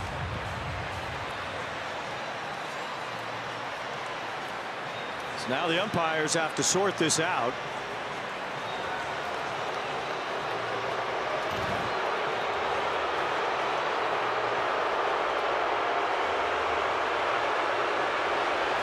And Soler and Lopez just kind of stared at each other for a while before the fists started flying.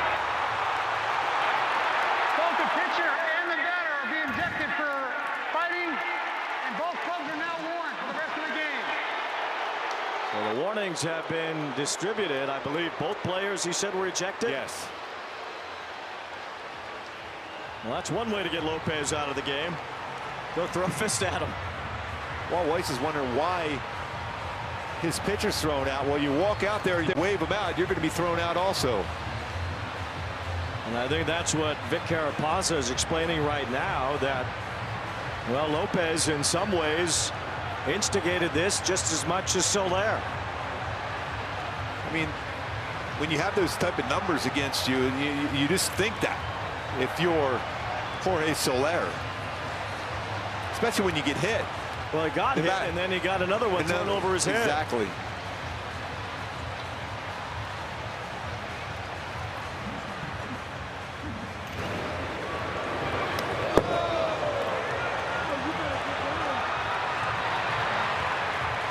And that was in addition to the hit by pitch earlier.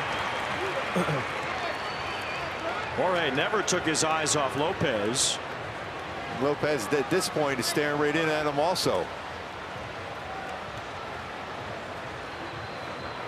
And after a moment, Soler said, well, what are you staring at me for?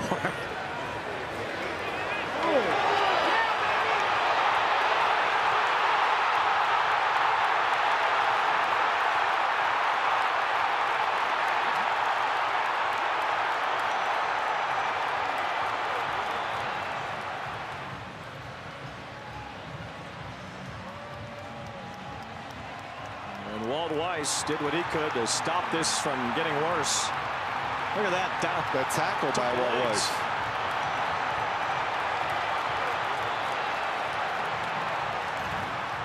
That's how you tackle in the open field. Yes.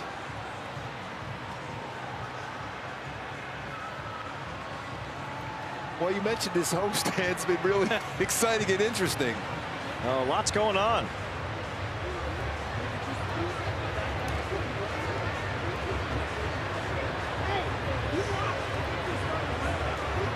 Braves have to get a new pitcher into the game. That is part of the reason for an extended delay here. The Angels will have a pinch hitter for Soler. Well, we've seen a lot of discussions about pitching up and in. We saw it at San Francisco. We saw it with Mike Trout.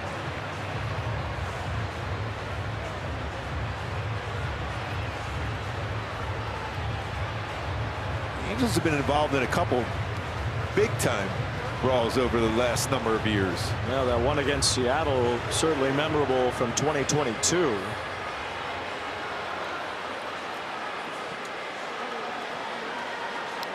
That was really involving a lot of players and both teams and some bad blood. This was really mano a mano between Ronaldo Lopez and Jorge Soler, and stemming certainly from all the success Soler's had against Lopez.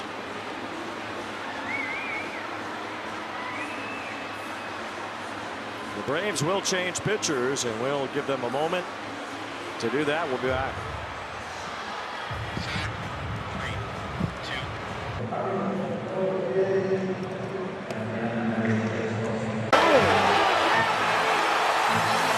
This was a battle.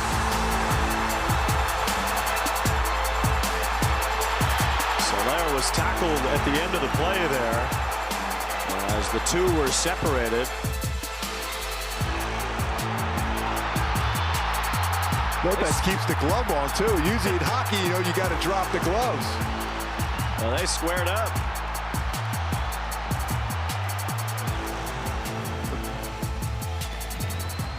That's our fault. Yeah, it is our fault. We were talking about fourth liners dropping the gloves and everything else, and look what happens in a baseball game. Because you took a couple shots at me, and now you started. You were the instigator. Yeah. So I got the extra 5 minutes. Yeah, that's a double major, a 10-minute. 10-minute misconduct for me. I mean, that was something we did not expect. But I'll tell you what, got hit by that pitch, and then another went over his head. He's got boxing skills, by the way. He does. I wouldn't mess with him. No. Well, Walt Weiss was a tackle machine at the end of that. He is strong. I've seen him as a player a lot of years, and that wrist looks like it's a little bit sore too with that tackle. He's going to have to see the trainer. It became a contact sport out there with Lopez and Soler. Both ejected, by the way, so the Angels get into the Braves bullpen a little earlier than they thought they would. Walt Weiss, a little blood on the knuckle there. He put his body on the line. Yes, he did. First-year manager of the Braves got his watch knocked off. Sure that he's not counting how many steps he took going out there, that's for sure. Well, I'm sure the heart rate went up a little bit for him. Yes.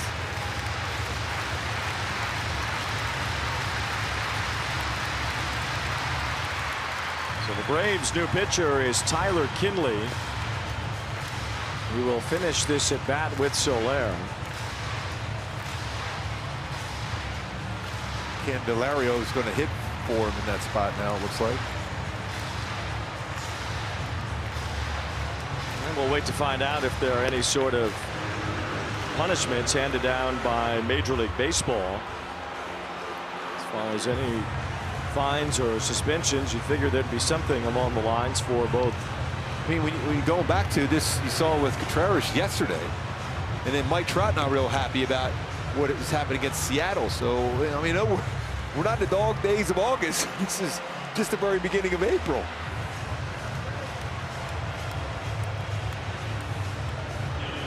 Kinley fastball, firm fastball himself, 94, 97, slider, changeup. To reiterate, warnings are now instituted for both sides, so umpires will keep any close eye on any sort of pitches that are up and in with any kind of intent the rest of the night. But I wouldn't expect that. I mean, it was really just an issue between the two players. That's all it was.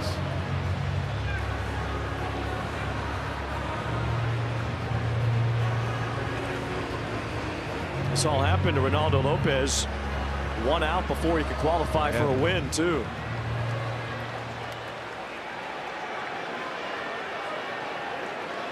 And on that wild pitch, Shawnuel was able to get in scoring position. Candelario pinch hitting for Soler. And the ball in the dirt gets away from Heim, and that'll put Shawnuel at third base.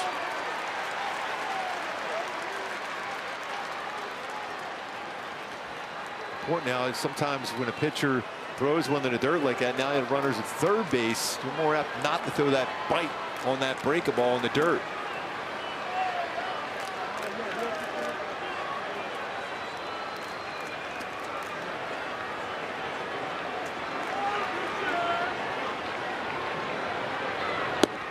Candelario out in front, 1 ball, 2 strikes.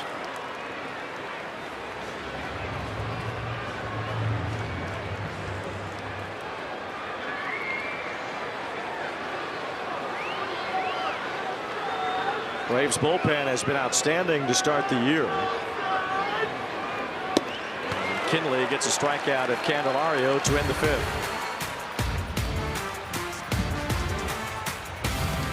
Nation at Pechanga, conveniently located off the I-15 in Temecula. Nolan Shawnuel to walk off the other day. Tonight he had to go break up a fight between Soler and Ronaldo Lopez. Right in the midst of it. New pitcher for the Angels, Sean Anderson.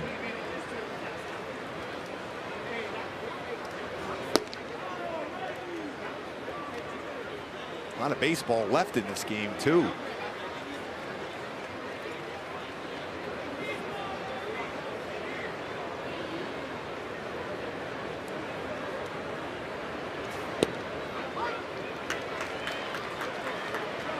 Think about all the trades that have been made between these two teams, the guys that were former teammates. Darno, Suzuki, Lopez, Angel. Yeah, that's amazing. That's the thing. It's crazy how that broke out. Soler won a World Series. That's what helped calm it down was Ozzie Albies, who was a buddy of Soler's. That was certainly unexpected. There's Riley with a base hit. Nice play by Josh Lowe to cut that one off and keep him to a single.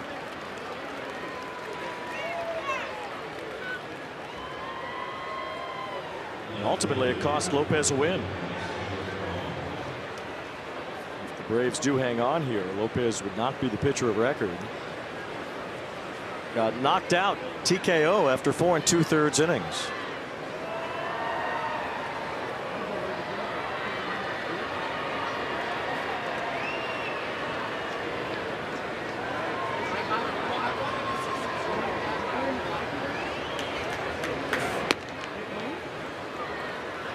Ball 1 to Dubai.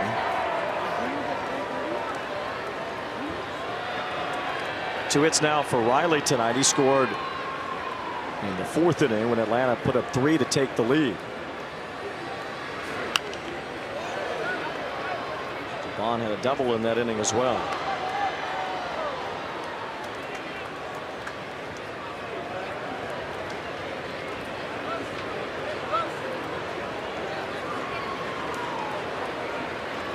For that ground ball double play here to get that offense going right away. Riley's running. Dubon punches one to right.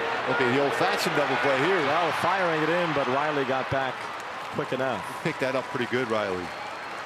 Able to get back. The hit and run put on. Hit it in the air. Joe Adell got behind the throw, but Riley was able to stop and get back. Going, he picked it up, saw where it was at, knew he had to get back as quick as possible.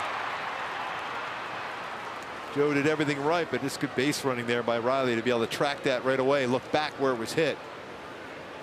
Sometimes as an infielder, you can get him in a spot where thinking to slide to second, but he read that well. Here's Eli White taking a strike.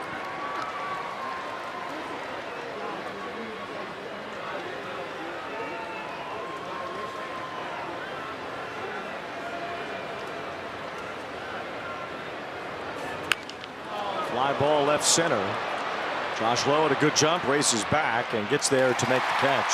Baseball had some carry to it. 2 outs. It'll be Jonah Heim after a ride with Hyundai. A car that sees what you can't, how it should be. The Hyundai Tucson.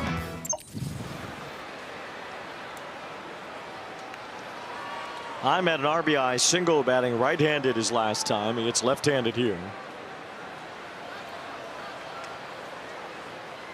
Facing Anderson, who last time we saw him, he was really good Sunday afternoon. He was in the extra innings portion of that game against the Mariners. He pitched the 10th and the 11th and allowed just 1 run. Especially he had that ghost runner at second base, was able to put up a 0, punching out Cal Raleigh to finish it off and eventually get the W. And he only allowed that ghost runner to score in the 10th inning. As Heim pops this one up, Moncada chasing it, has room, and makes the catch. Scoreless in the 6th for Sean Anderson.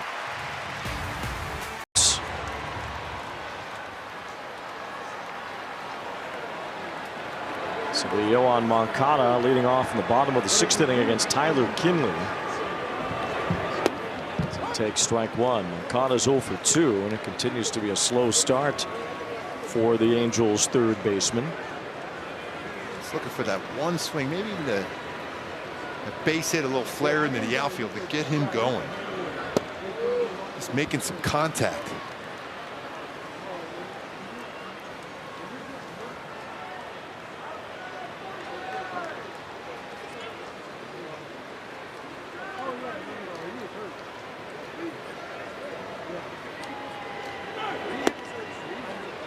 Good take on that one.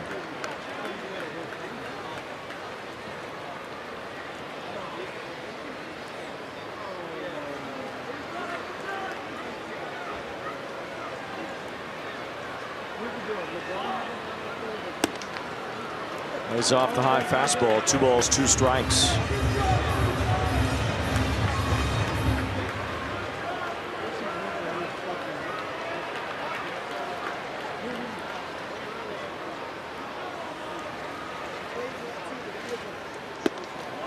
It's over, but low ball 3. So Moncada comes back to make it a full count. It's always been something he's been known to do, is work counts, be selective. It hasn't been quite the case, but so far in this at bat it has. The chase is there for strike 3. That looked like it was a bit out of the zone. So Kinley has struck out both men that he is facing coming in.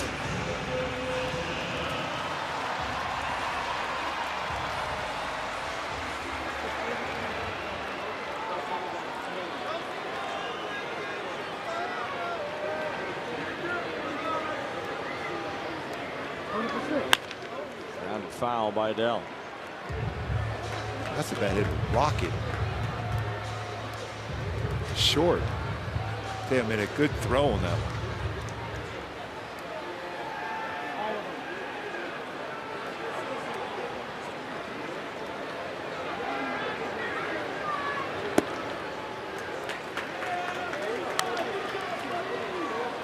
Feels like he likes to show the fastball but try to get you out with either a slider or curveball.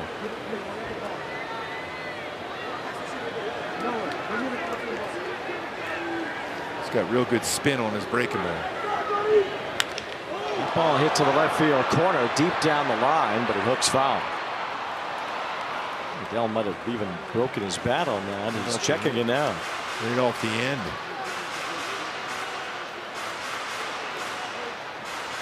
That tight slider, a real good spin rate, over 2,700 RPMs on it.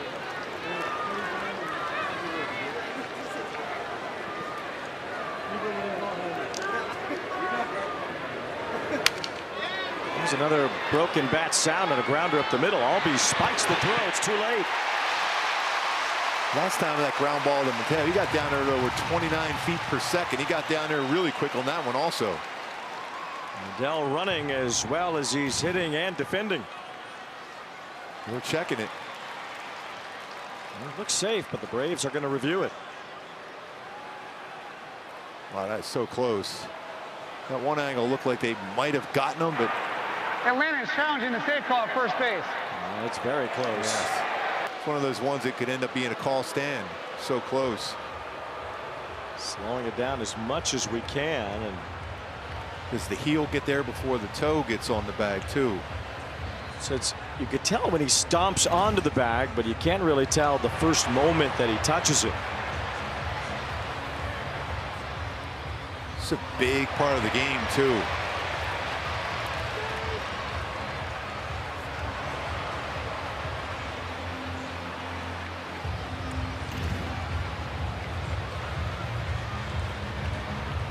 See, almost like the heel there before the front of the foot down. It's a good view here. See if the heel is down.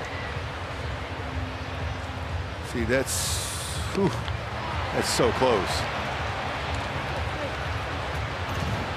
One of those ones you feel whatever the call on the field is.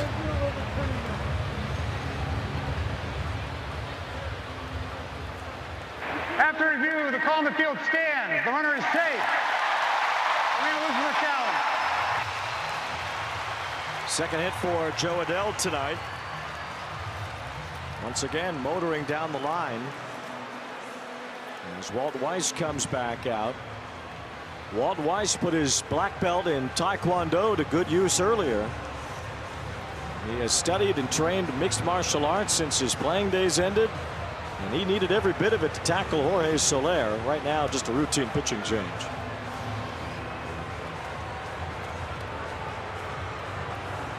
Pachanga, conveniently located off the I-15 in Temecula. Lopez hit him with the ball in his hand by StubHub, a proud partner of Angels baseball. Ronaldo Lopez never let go of the ball the whole time. Then you see Walt Weiss with that takedown. Peraza going in there too because it looked like he was going to jump in on Soler too on Lopez. Nice job by Peraza. Well, a good thing that Soler was wearing that C-flap on the helmet when Lopez kind of mashed the ball into the side of his face there.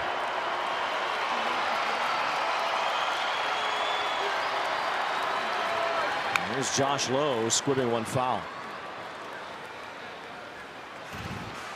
See, Lopez had the ball in his hand and hit Soler right in the side of the helmet. That's dangerous. Yes.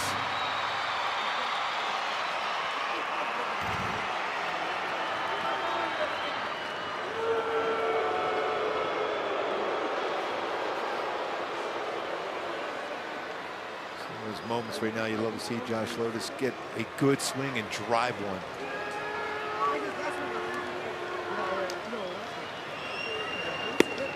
The breaking ball lands and it's 1-2. Lowe is a strikeout and a walk tonight. Let's have a good fastball lead, 92-96, but slider more likely will throw right here.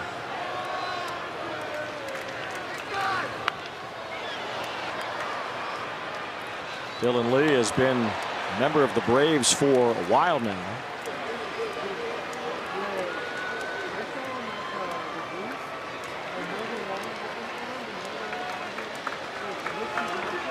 Came up during their championship year in 21. Good battle here. It was a tough pitch. That's a pitcher's pitch. He fought off. Lee was a rookie when he started a game in that World Series. He had only pitched a few times at the major league level. He got thrust into a World Series start after Charlie Morton got hurt back in October of 21. Show him a fastball in now.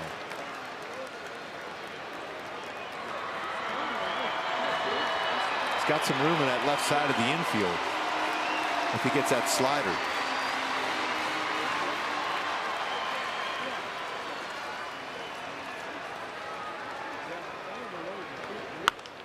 Reaches out and grounds it to Olsen, who turns and throws to second for 1 out. Back to first, not in time. That was a real good play by Olsen. How quick he got rid of that baseball, too, to even come close to a double play on that. How quick. There's the reason why he won 3 Gold Gloves. It's a tough throw, too. Just outstanding in every way, Matt Olsen at first base.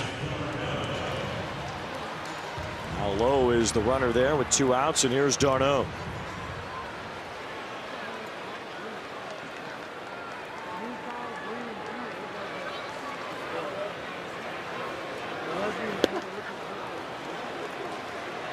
Now it's Travis d'Arnaud's job. Talk about pitcher-catcher communication. And Dylan Lee's 4th major league appearance was a World Series start. And Travis d'Arnaud is the one that was tasked to get him through it in Game 4 back in 2021. He grounds this one softly to short.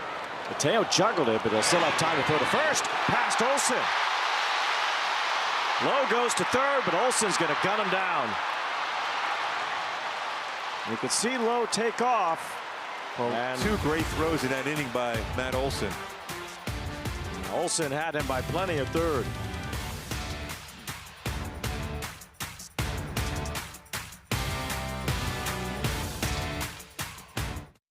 Now at that replay of Reynaldo Lopez using the ball as a weapon to hit Jorge Soler.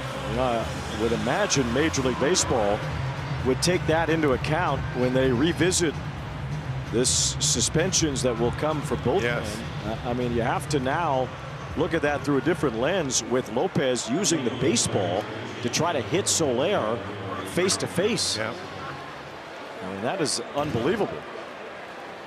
Look at Lopez with the ball in his hand, comes striking it down on the face of Soler, albeit with the helmet on, but that was just a lucky happenstance for Soler in that moment.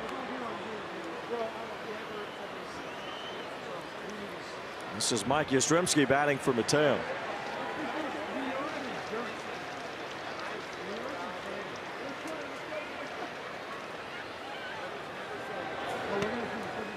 Good pitch there.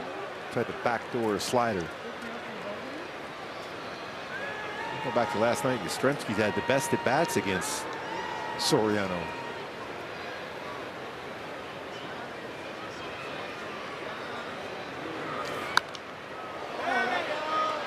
This one fouled back.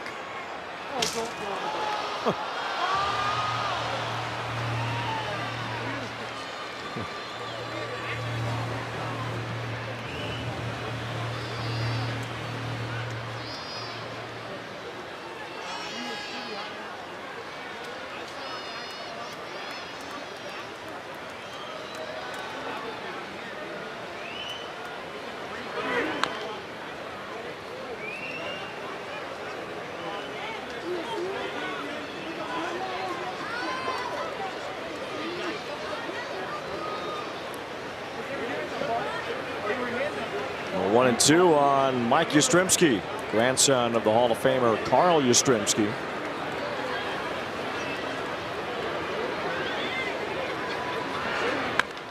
He rolls one over to first, easy for Shonowell.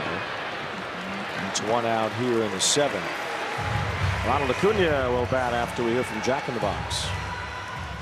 Get my new Smash Jack Sliders Munchie Meal for a chance to win $75,000. Welcome to Jack in the Box.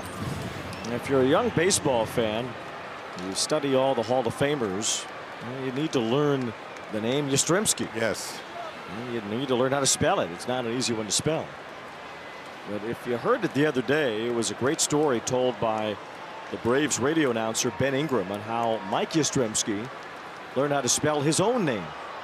And you don't just be born knowing how to spell Yastrzemski, even if you are a Yastrzemski. So his grandmother taught him how to sing it to the tune of Mickey Mouse.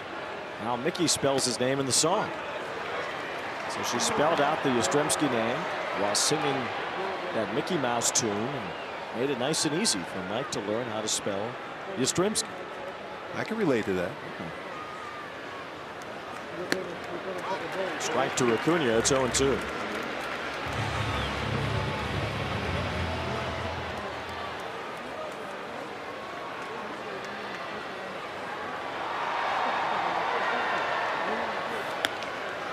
Tried to quick pitch him on that one, threw his timing off.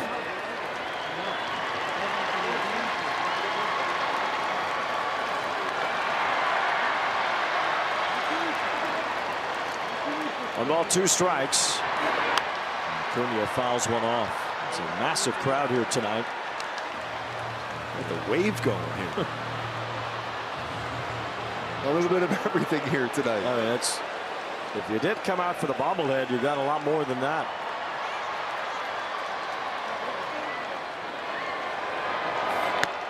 Wow. Acuna down on strikes.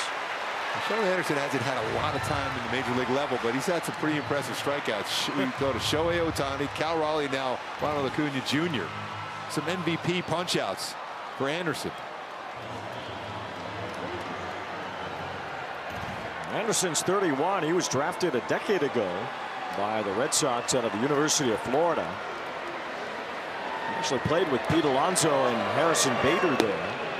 He's been around for a bit. He does not have a ton of major league experience. He's been up and down a lot over the course of his career. Last 2 years, though, it's been impressive who he's punched out.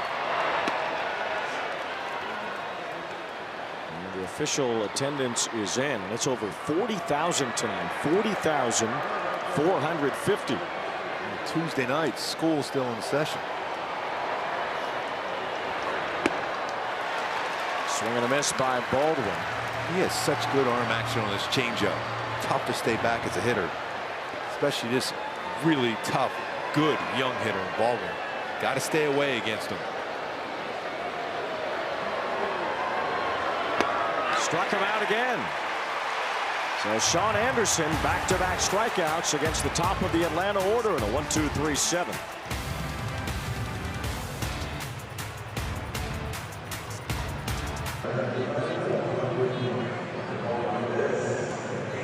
Jones, just because he was who I idolized growing up. I got to meet him playing against the Braves, so that was a pretty cool moment. Mike Trout is awesome. I mean, a bunch of guys in this clubhouse are way up there. Everyone's awesome. I've been very fortunate to come up, meet a bunch of great guys, but I'd say CeCe.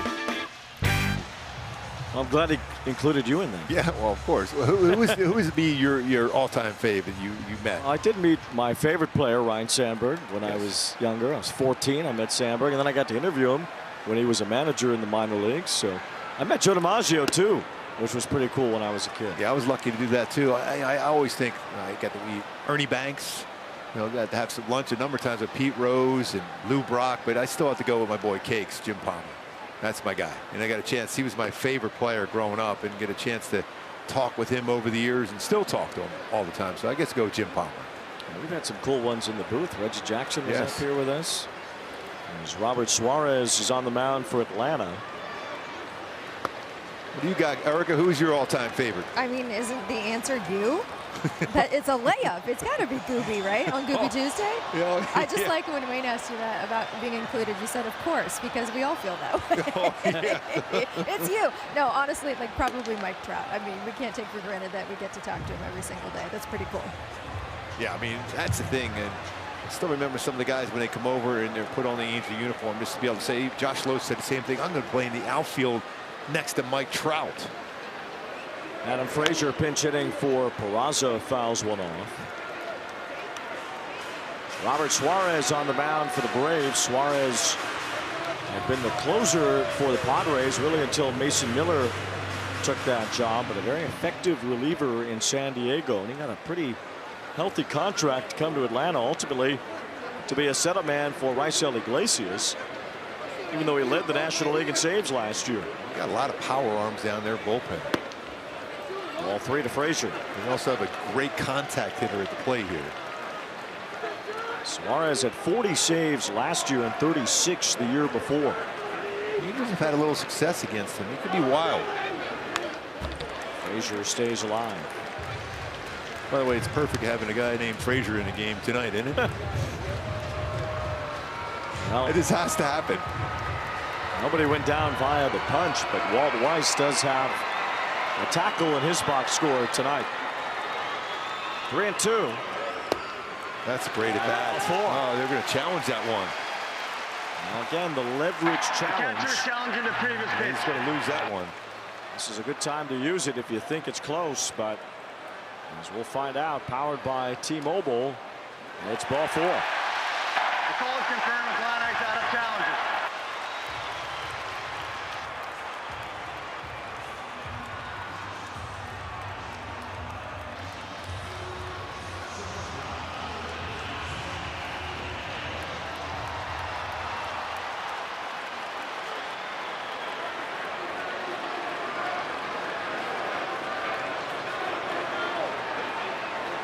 Here's Neto. Struck out 3 times against Ronaldo Lopez. This is his first at bat against someone other than Lopez tonight.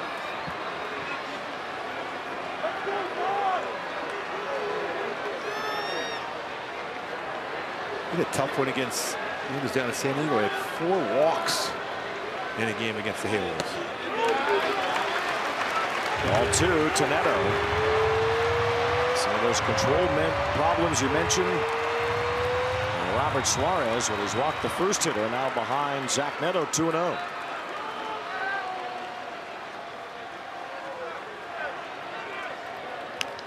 Big cut, but fouled back. 99-mile-an-hour fastball, 2-0 fastball, runs it in. Just a little low. Neto's real good on elevated fastballs. That's where that power is.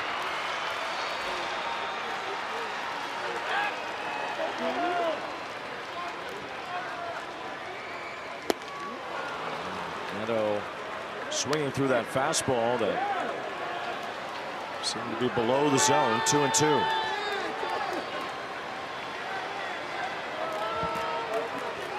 Let's have a solid changeup. He'll throw quite a bit on a 2-2 count to a right-handed batter.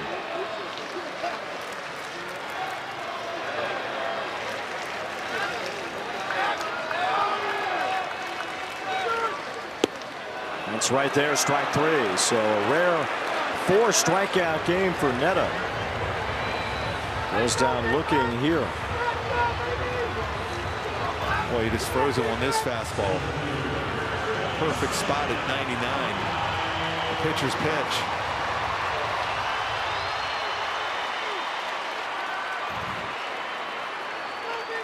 And here's Trout on his bobblehead night as Suarez throws to first.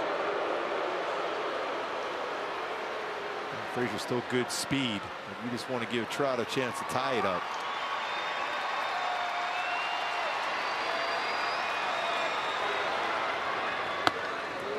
Up and into Trout, ball 1. No more challenges either. It's the Braves out of challenges. Heim has lost a couple.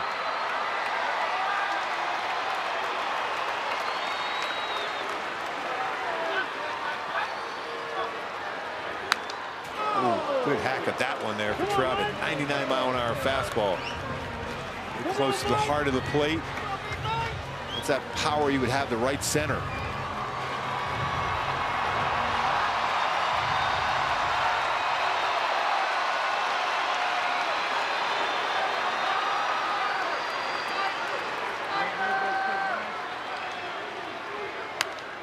Pops it up foul. 1-2. Another good swing for Trout. You see his reaction on that one. He's touching 100.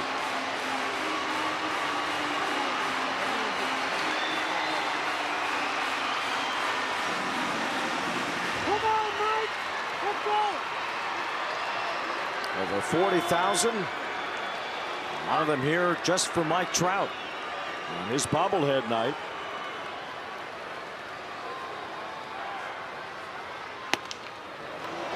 Takes upstairs, ball 2. All fastballs so far in the sequence.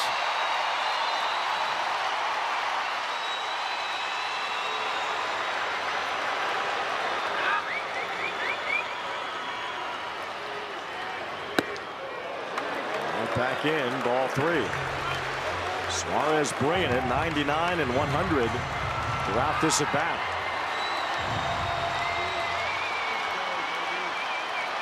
I'd be surprised if Frazier's going now, though.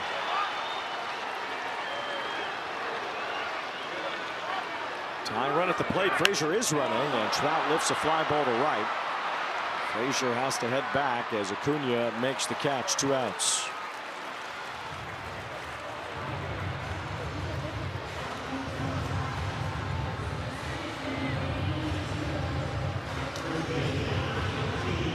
There was times where Sean O'Well will try to get that barrel out quickly. He gets one middle in elevated enough, and you're going to get one elevated here in Suarez because he throws a lot of four-seamers. That's the baseball he can hit a long way.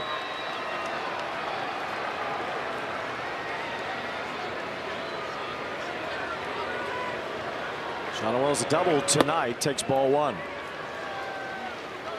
1 for 2, a double and a walk. He was on his way to second base on a wild pitch when Jorge Soler and Ronaldo Lopez brawled on the field. Both men were ejected, so it's Candelario on deck.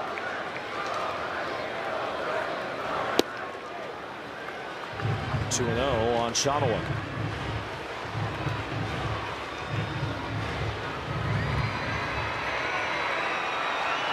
Not a lot of action, but a lot of pitches for Suarez. 22nd pitch this inning.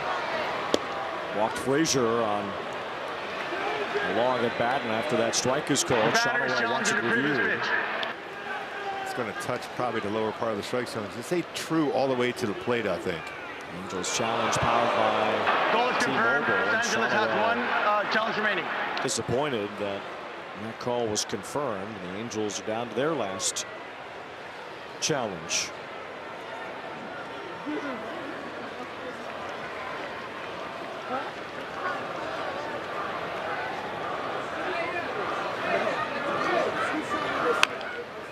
Two and two.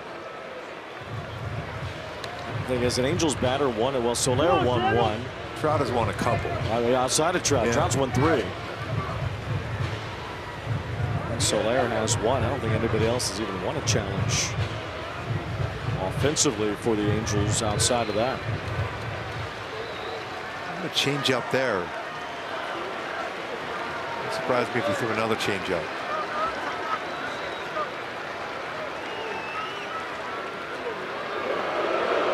Check on Frazier at first. Infield set up for the Braves straight up. No shift at all. Knowing the way Sean O'Well can hit the ball to left field and turn on it. So they're playing him almost as if he was a right-handed batter. Still 2 and 2. And a lot of pitches piling up for Robert Suarez.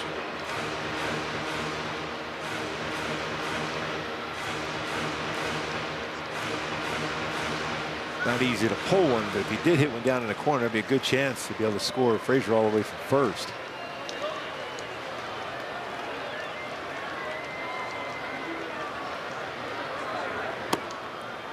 Three and two.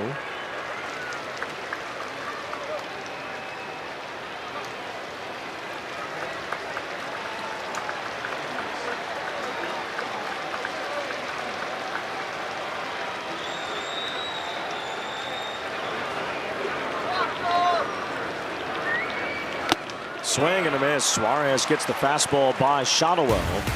Works around that leadoff walk.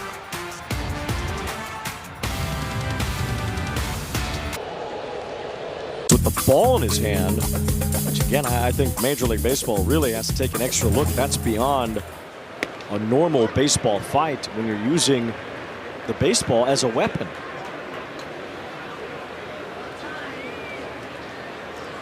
Yeah, that's always something you worry about. I mean, you could really injure somebody really bad on that. When you're talking about dropping the gloves, not only did he not drop the gloves, he didn't even drop the ball, and he used it, which could have been extra damaging had a blow landed there. Let's see how Major League Baseball wants to lay out the punishments for both Soler and Lopez. Here's a fly ball to right. Ozzie Albies sends Adele back to the wall. And even Adele can't reach that. It's a home run.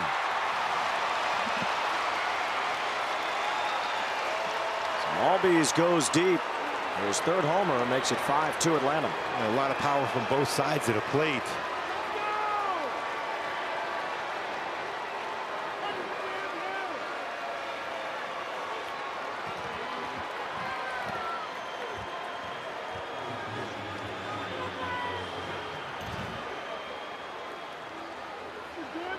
He stayed on that inside part of the plate. A changeup, a flat changeup, sped up the bat, launch angle, 38-degree launch angle, gets it out at 102 off the bat.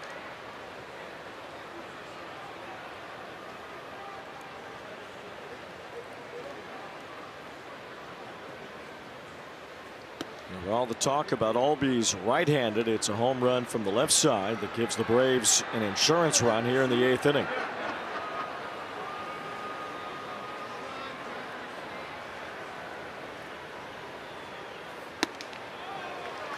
Olsen cuts through that 1-2. It's been Anderson since Kikuchi left the game. This is the 3rd inning for Anderson. He's been used as a starter a lot in his career as well.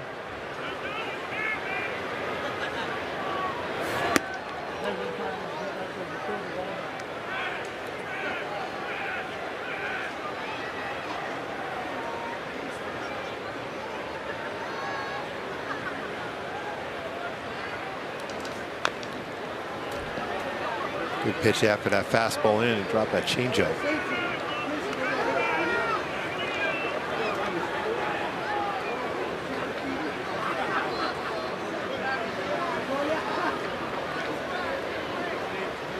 Aaron Bummer warming up in the Braves bullpen. It's close, but ball 3. Tried to backdoor that slider just a little bit off the plate. Pretty close though.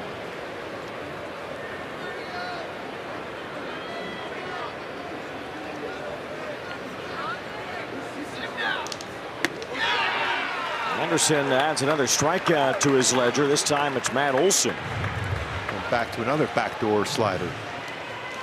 This time he got Olson to go after it. No contact. It's the 2nd straight game where the Braves have punched out 11 times. For a team that doesn't strike out a lot.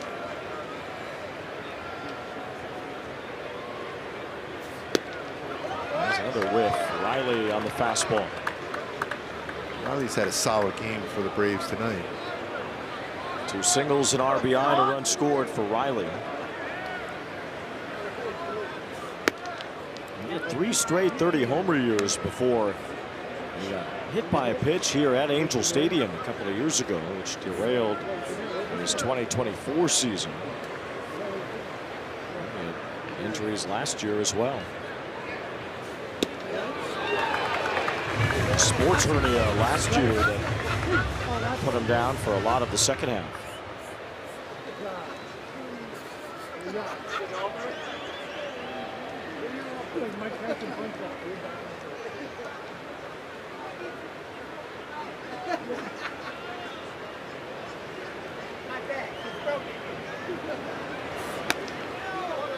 Two balls, 2 strikes. Can't be easy when you have success 3 years in a row and you're trying to keep that flowing, and then the injuries start to knock you around. You can't be on the field as much, and then you try to get back to the player you were when you were at your best. As Riley takes strike 3. Throws him with a fastball. He was thinking that was going to be a slider. A lot of the plate. It is tough, especially when you're used to a lot of success, and then an injury slows you down, and then you try to create bat speed and just try to be the same player. Then you start missing your pitch to hit. I think Edwin Moscoso didn't realize himself that was strike 3. Gave it just a normal strike call.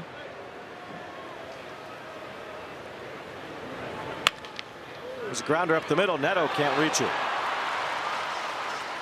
Base hit for Dubon. A big game for Dubon against the Angels. Every time you think of when you dive, you always worry about that with Neto on the shoulder.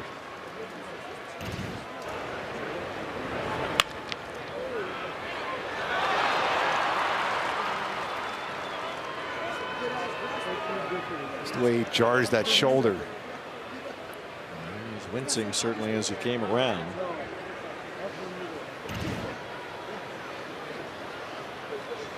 Two outs. Dubon at first base. White was due up, and now Harris will come off the bench and take over in center field.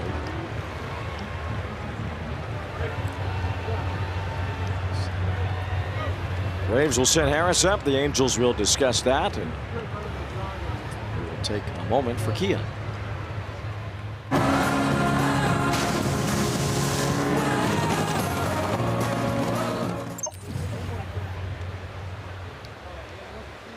Final game of this series tomorrow, 1 o'clock. It'll be Reed Detmers against Grant Holmes. Angels still have some time to come back tonight.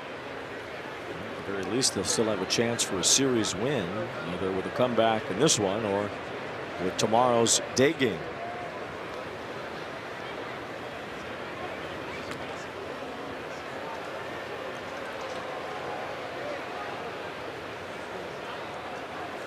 Well, it's been caught stealing once so far this year.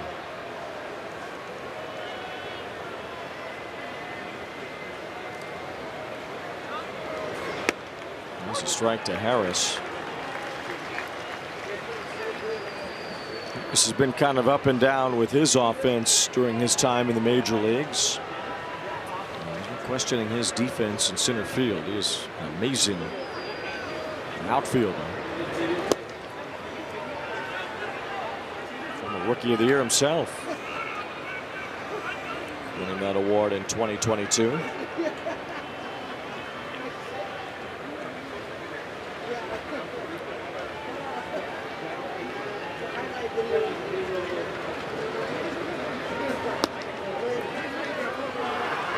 Two balls, one strike. Harris did have a career high 20 homers last year. They only had 16 walks with 128 strikeouts last season.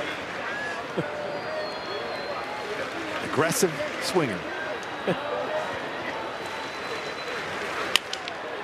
Broken bat liner gets over the head of Frazier. And that's a base hit for Harris off the bench.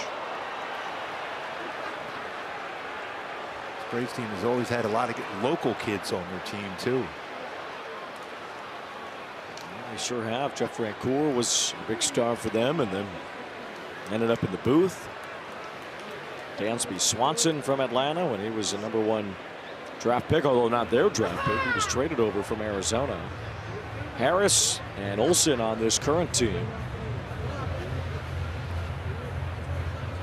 As Mike Maddox goes to the mound to talk to Anderson.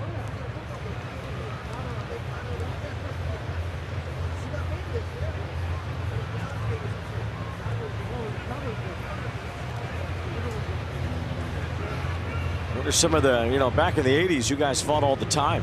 Yes. Anyone stand out? Well, we had 3 straight games of a bench killing brawl with Cleveland.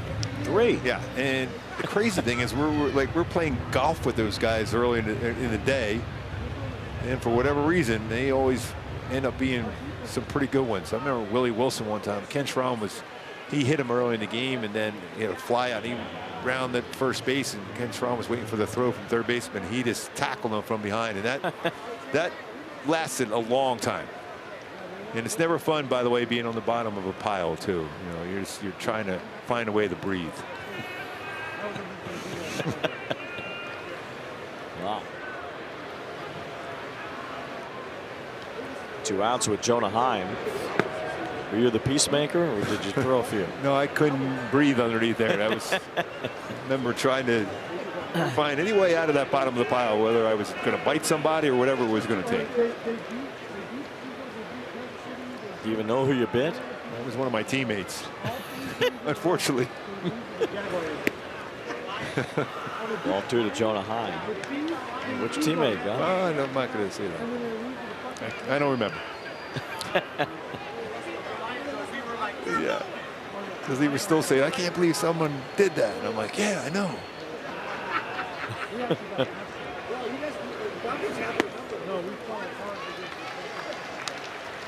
But there were some really good ones with them. I mean, there was so many for whatever reason, especially in Cleveland at the old ballpark.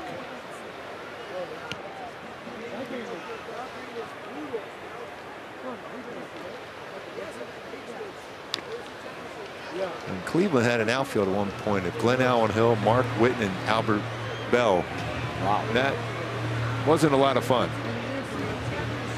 And Albert Bell had charged a couple of our pitchers, including Hippolyto Pichardo and Neil Heaton one time. That was not fun. Glenn Allen Hill and Mark Whitten and Bell. Yes. Those are some monsters.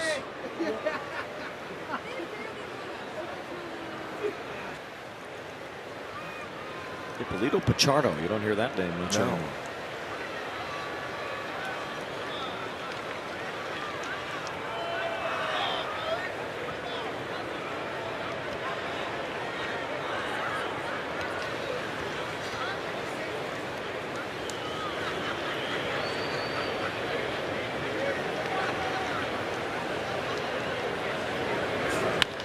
Ground ball foul down the line. Got to keep this just a 3-run deficit here now, especially with the bullpen we've already seen from the Braves tonight.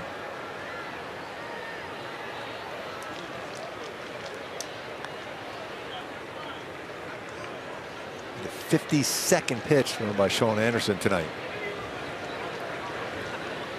Certainly Anderson has been used for multiple innings already this year. This is an extended outing for him.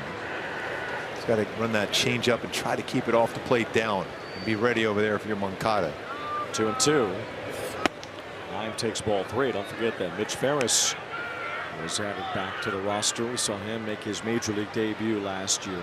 So a lot harder in spring training. He had about 2-3 miles per hour on average his fastball. We've not seen him make a major league appearance yet this year. Ground ball to second. As Frazier plays it to first to end the inning. Atlanta gets another run and a homer by Albies. Top tier play. Jorge Soler hit a first inning home run. A rocket. Just a 21-degree launch angle, just like we saw that home run down in Houston, his other home run of the season, which is a similar type of swing. With a Crawford box, this down there over the short wall here at the Big A. Evidently, Ronaldo Lopez tired of seeing Soler do that to him. Later hit him with a pitch and then threw one over his head, which resulted in Soler and Lopez getting into a fight. Both men ejected. As the Braves go back to their bullpen, it's been busy since the Lopez ejection. As Aaron Bummer's in and gets Candelario to go too far in a check swing. There was that cutter in his breaking ball, curveball quite a bit, but still pretty firm fastball. Braves bullpen has been outstanding to start the year.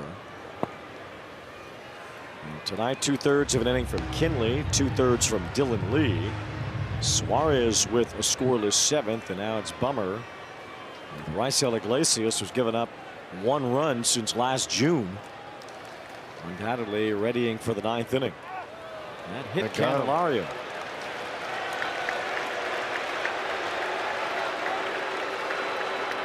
Seen quite a few Angels hitters hit on breaking balls, that down and in back foot breaking ball. Worth mentioning, both teams were issued warnings, but that doesn't mean the pitcher is going to get thrown out for every hit by pitch. Only the ones that have some intention behind it, which that one clearly did not. And I honestly don't think there's going to be any carryover to tomorrow. It was just between the two of them. Here's Moncada as he takes ball 1. A former teammate. Bummer was with the White Sox for a while as well.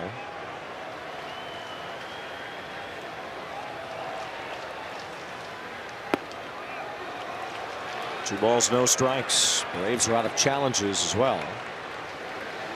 That would have been a good time to challenge it too. It was a strike.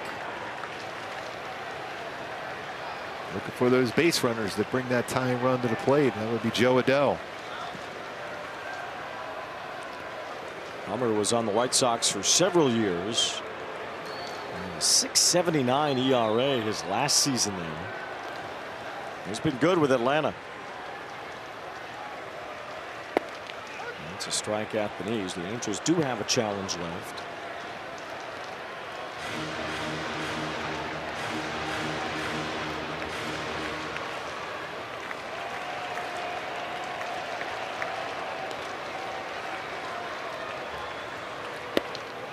It's right in there as well. 2-2.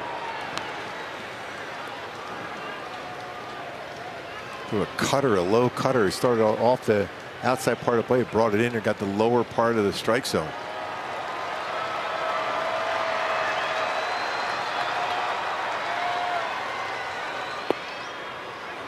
Just missed ball 3. That would have been real close on that one, the challenge.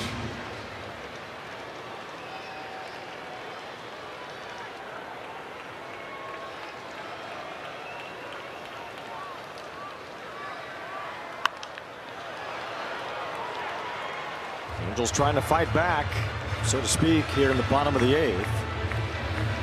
Not scored since Solaire's home run in the first. Angels have won 3 straight. Kurt Suzuki seeing his team get back above 500. He's battled really well late in games so far this season. 3-2. That's ball 4. So after the hit batsman, Moncada walks. And the tying run will come to the plate.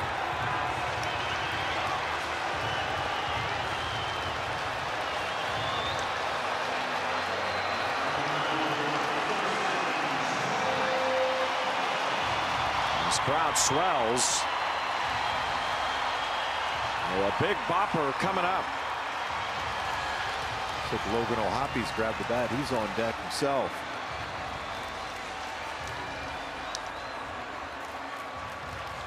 It's Josh Lowe's spot due up next. The lefty bummer in the game. Kurt Suzuki getting O'Hoppy ready to go. And generally, first pitch he'll throw to a right-handed batter is his cutter. So the important thing for Joe Adell is to catch that cutter out in front and be able to lift it in the air, though.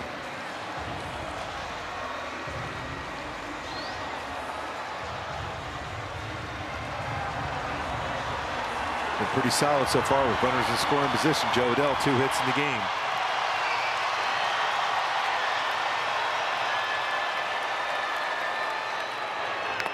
Fouls off the first pitch.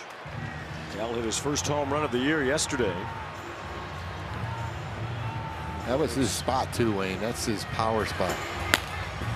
The Braves not taking anything for granted here. They already have their ace closer, Marcell Iglesias, up in the bullpen.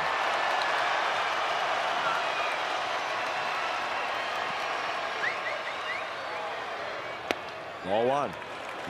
Adell at 266 with men in scoring position last year, 281 with men on base. So he was good in the clutch moments last season as well, and has been so far to start this year. He has 2 hits tonight. Fouled that one away, 1-2. Four-seamer at 90 miles an hour. Pretty good hack at it.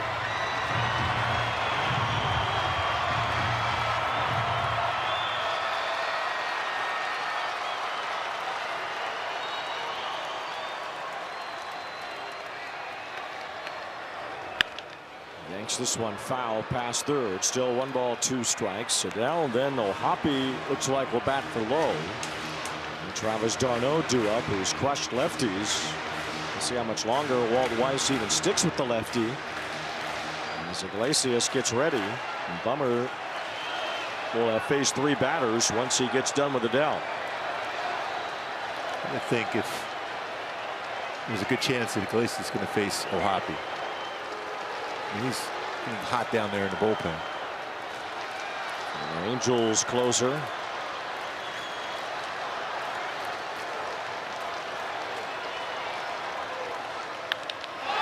That's ripped but foul. His crowd came to life off the bat, but Adell was out in front.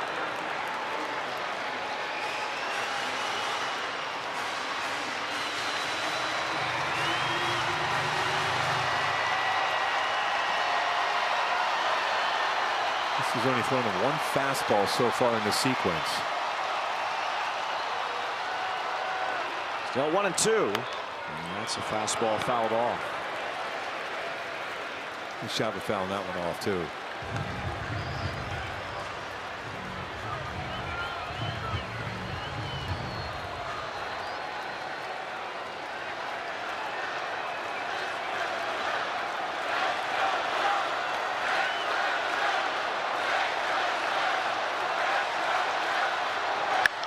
Fly ball center field.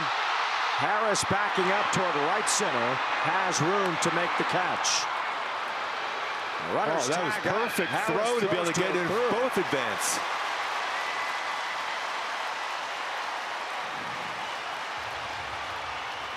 Boy, what an opportunity now. Now you have 2 runners in scoring position.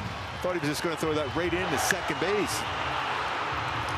You see Moncada here, he thought the same, but then when he saw that throw going toward third, he took off for second base. Good base running, though, by Moncada, seeing that throw there. Bell flies out. They announce O'Hoppe as the pinch hitter. And that will bring Walt Weiss out to go to Raisel Iglesias.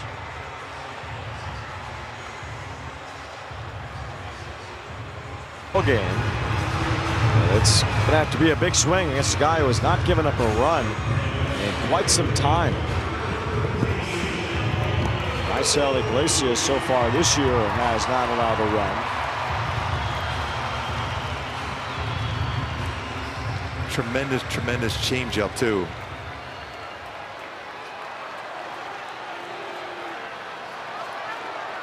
Fastball still firm, 93-97 slider, but a great changeup. Swing and a miss by O'Hoppe. Last time Iglesias allowed a run was last August. He got the 4 appearances this year. That's those last 13. It's been 17 games without a run allowed. Second and third, 1 out. And a swing and a miss by O'Hoppe. It's quickly 0-2.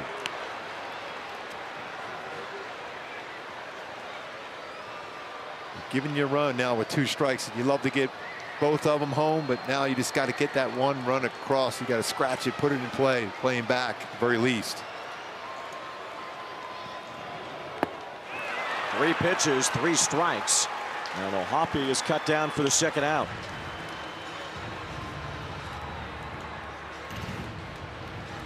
Almost the same spot every pitch. See how he pulled off on that swing.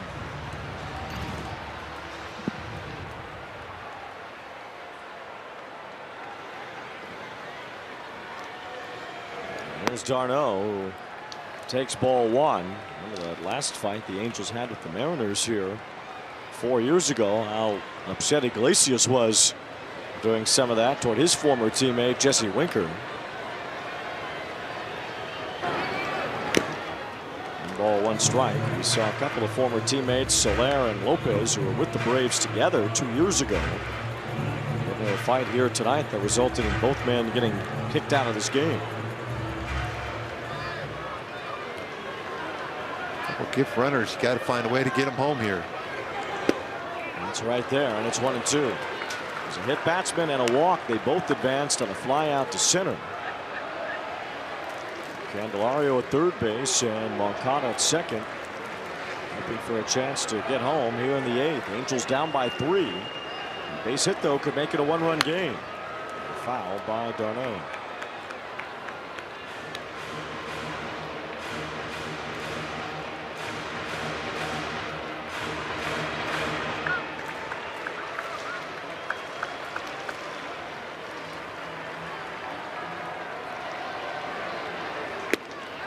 Good take. That's the first off-speed pitch he has thrown so far. All fastballs from Iglesias. It's 2-2.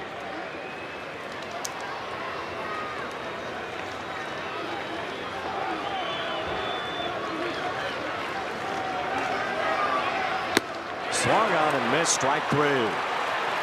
Iglesias comes in, gets 2 strikeouts, and helps the Braves out of the inning. 4 hits tonight. They haven't scored since Soler's homer in the first. Told that a lot from Iglesias when he was closing games for the Halos.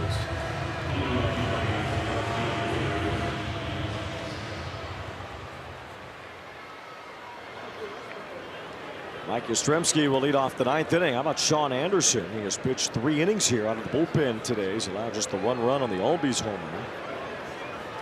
And he'll stay out there for the top of the 9th as well. Should make for a well-rested bullpen for the finale of this series tomorrow after Jose Soriano pitched 8 innings yesterday. And to this point, only using 2 pitchers tonight. Peppers was real good last time out. He was in attack mode, got some quicker outs, got deeper in the game. Outstanding stuff. He went 6 2/3, struck out 9 in that game. So no walks in that one too. Go back to that from Detmers and Soriano, all those punch outs, but no walks. Grant Holmes will pitch for Atlanta tomorrow. 2 balls and a strike on Yastrzemski, batting for the 2nd time. And it is Reed Detmers after Successful start in the home opener. We'll get back out there tomorrow against Holmes, who looked good his last time in Arizona.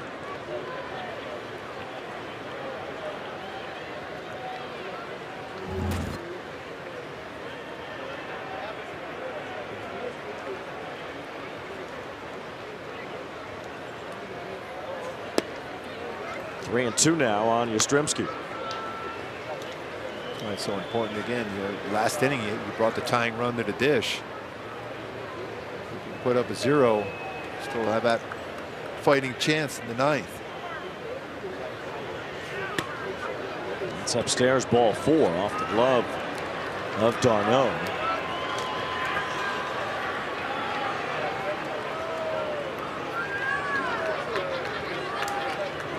Technically, d'Arnaud could have challenged that pitch if he wanted to after he dropped it. We've not seen that yet, but you can challenge a pitch after stuff happens on a play.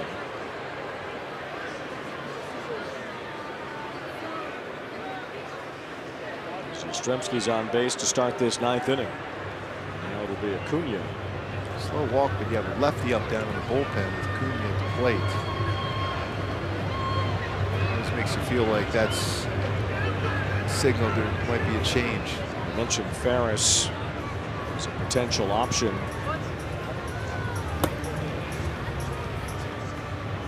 Ferris built up as a starter. Anderson has given the Angels a whole lot here. 60 pitches about to be. Kikuchi worked the first 5 in this game, allowed 4 runs, struck out 8. As Anderson now has pitched 3 innings, giving up 1 run with 4 strikeouts.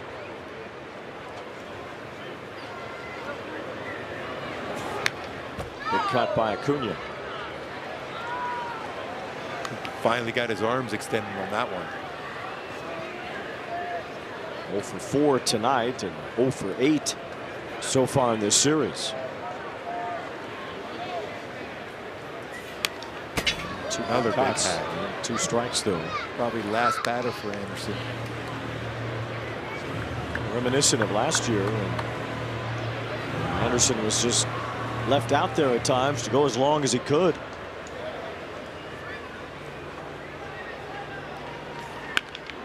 Acuna has a base hit.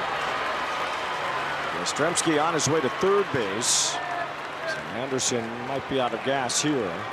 Walk and a single to start the 9th inning. Yeah, sped up the bat a little bit too there. The sweeper, not a bad spot, but that's how much extension he got. That ball was hit about 106 off the bat.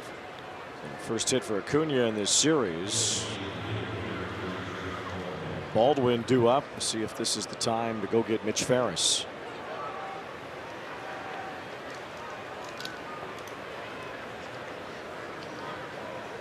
Stalling tactic here by the Angels, sending d'Arnaud to the mound. Ferris must not be quite ready yet.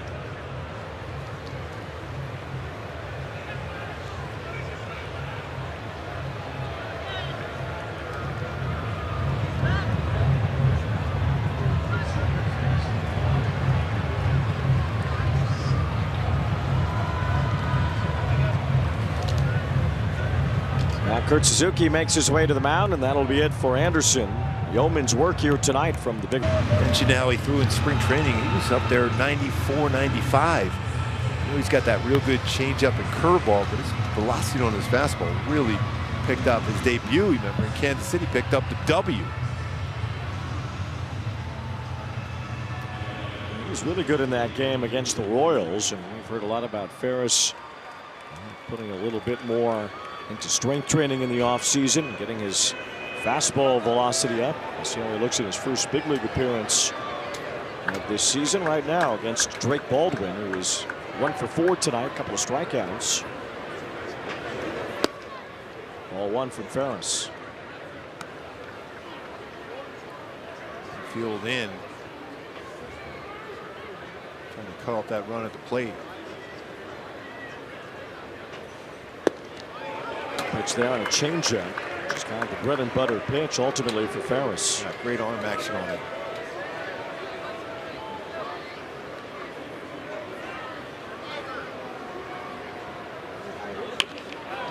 Ball line to center, a base hit. That brings Yastrzemski home. Acuna to second base. RBI for Baldwin, and it's 6-2. Another RBI for Baldwin. 14 on the season.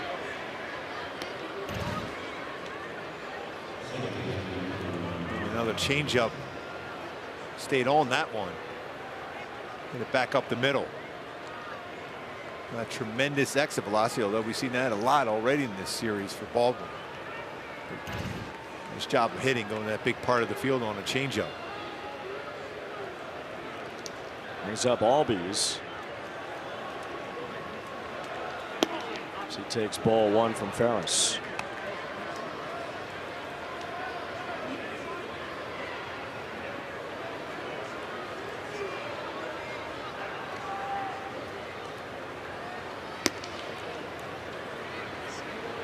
Albies with a home run left-handed his last time up, and they're batting now from his better side, the right side. The Braves with 6 runs on 12 hits tonight.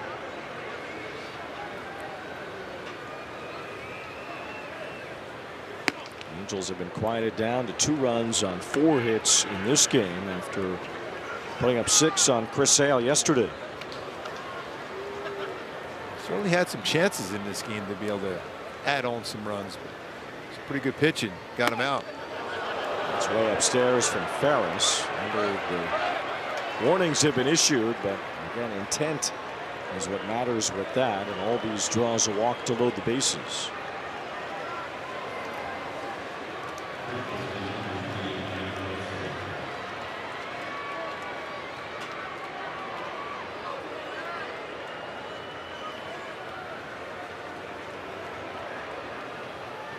Infield is in for Olsen. Squibs one to third. Moncada steps on third, slings it across. Shotwell with the stretch has the double play. That's one of those plays too, though. You want to cut that run at the plate if you can get a throw in. Well, they had the force out at home with Acuna. Moncada elected to go to third, but then too late to get Acuna at home. He was able to get 2 outs, which takes an RBI away from Olsen. Good scoop by Shotwell also, but they're thinking play at the plate on that one. There's Riley fouling one back. Well, it's 7-2 with that extra run coming home. 2 in this inning for the Braves.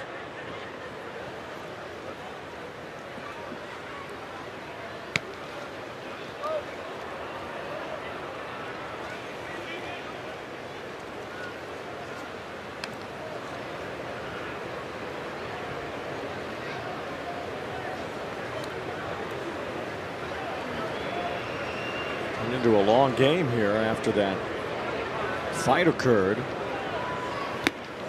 Riley swings and misses well over the 3-hour mark right now. It's the only game still going on tonight. Colorado beat Houston tonight 5-1. The Astros have been swinging the bats pretty well, but not at Coors Field. Just 1 run on 3 hits tonight. Kyle Freeland, the winning pitcher for the Rockies. Rockies 5-6 so far this season. Start believing after some rough years of late in Colorado. They had the first game of the series. They had a pretty light crowd there. Usually they draw so well no matter what. Packed house out there last year. And just 17,000 tonight. Fly ball left center from Riley. As Mike Trout is there, and that ends the inning.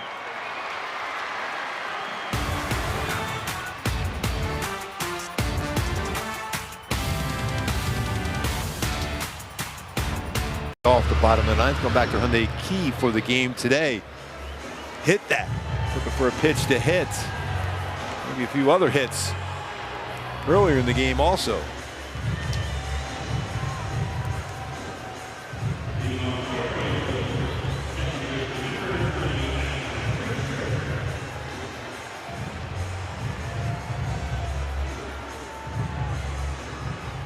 Marcel Iglesias can still get a save out of this. There was a save chance when he entered, so even though it's not now, can still record the final 5 outs and pick up the save. I guess, you know, what's more important to Walt Weiss? You could take him out after just facing 2 hitters and have more availability tomorrow, or let him pitch this inning and run the pitch count up and still get the save. Yeah, that's what you want to do at the very least. Make him work here. He's a strike thrower, though. 0-2 on Frazier and foul back.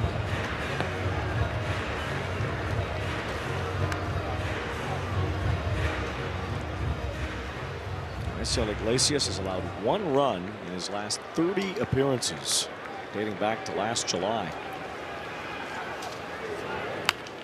That arm angle, he hides the baseball well. He could still rush it up there.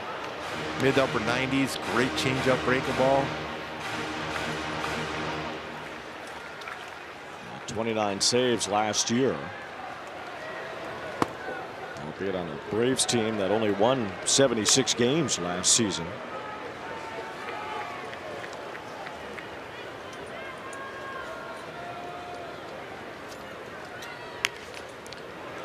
Squeaks foul from Frazier. 1 ball, 2 strikes. Always a battle in the batter's box for him, Frazier. What if you might see him in the lineup tomorrow? Frazier cut down on strikes with a changeup. Changeup is a nasty swing and miss pitch. Iglesias has struck out all 3 that he has faced.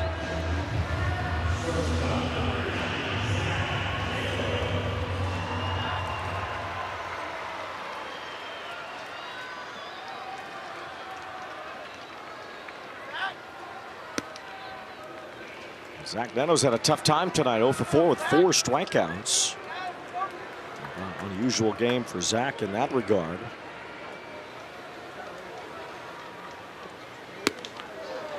One ball, 1 strike. Kind of caught up in what to look for in this game. A lot of sliders early on. He's missed a couple fastballs. That last at bat looking, and then that one, first one from Iglesias. Iglesias now 36, but he has not seemed to slow down at all. Some good contact from Neto, and that's a base hit. Got that changeup, middle down. Good swing, 104 off the bat.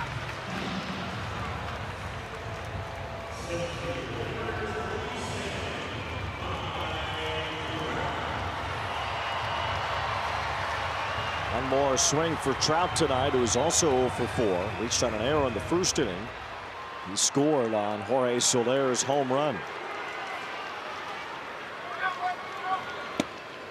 And strike 1 from Iglesias.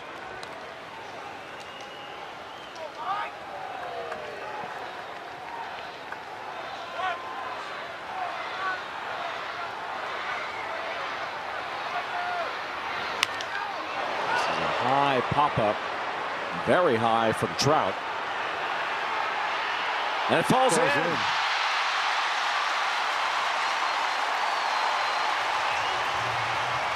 By the way, that was a 63-degree launch angle on that. 63-degree. He hit it too high to catch. Yes.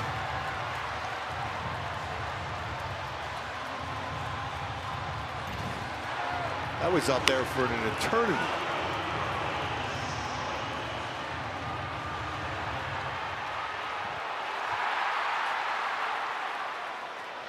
Devon and Yastrzemski both there.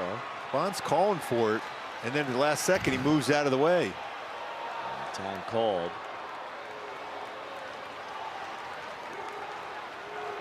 Nolan Shonowell, the batter, with 2 on. Now Iglesias at 21 pitches, still 2 more outs left to get.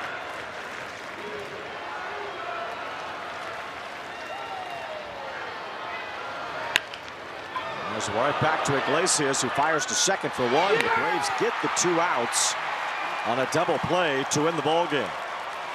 7-2 the final, as Iglesias does get the 5-out save. And a relatively efficient 22 pitches. And that double play really helped out as far as being efficient with the pitch count on that one. He fielded the position really well. Perfect throw.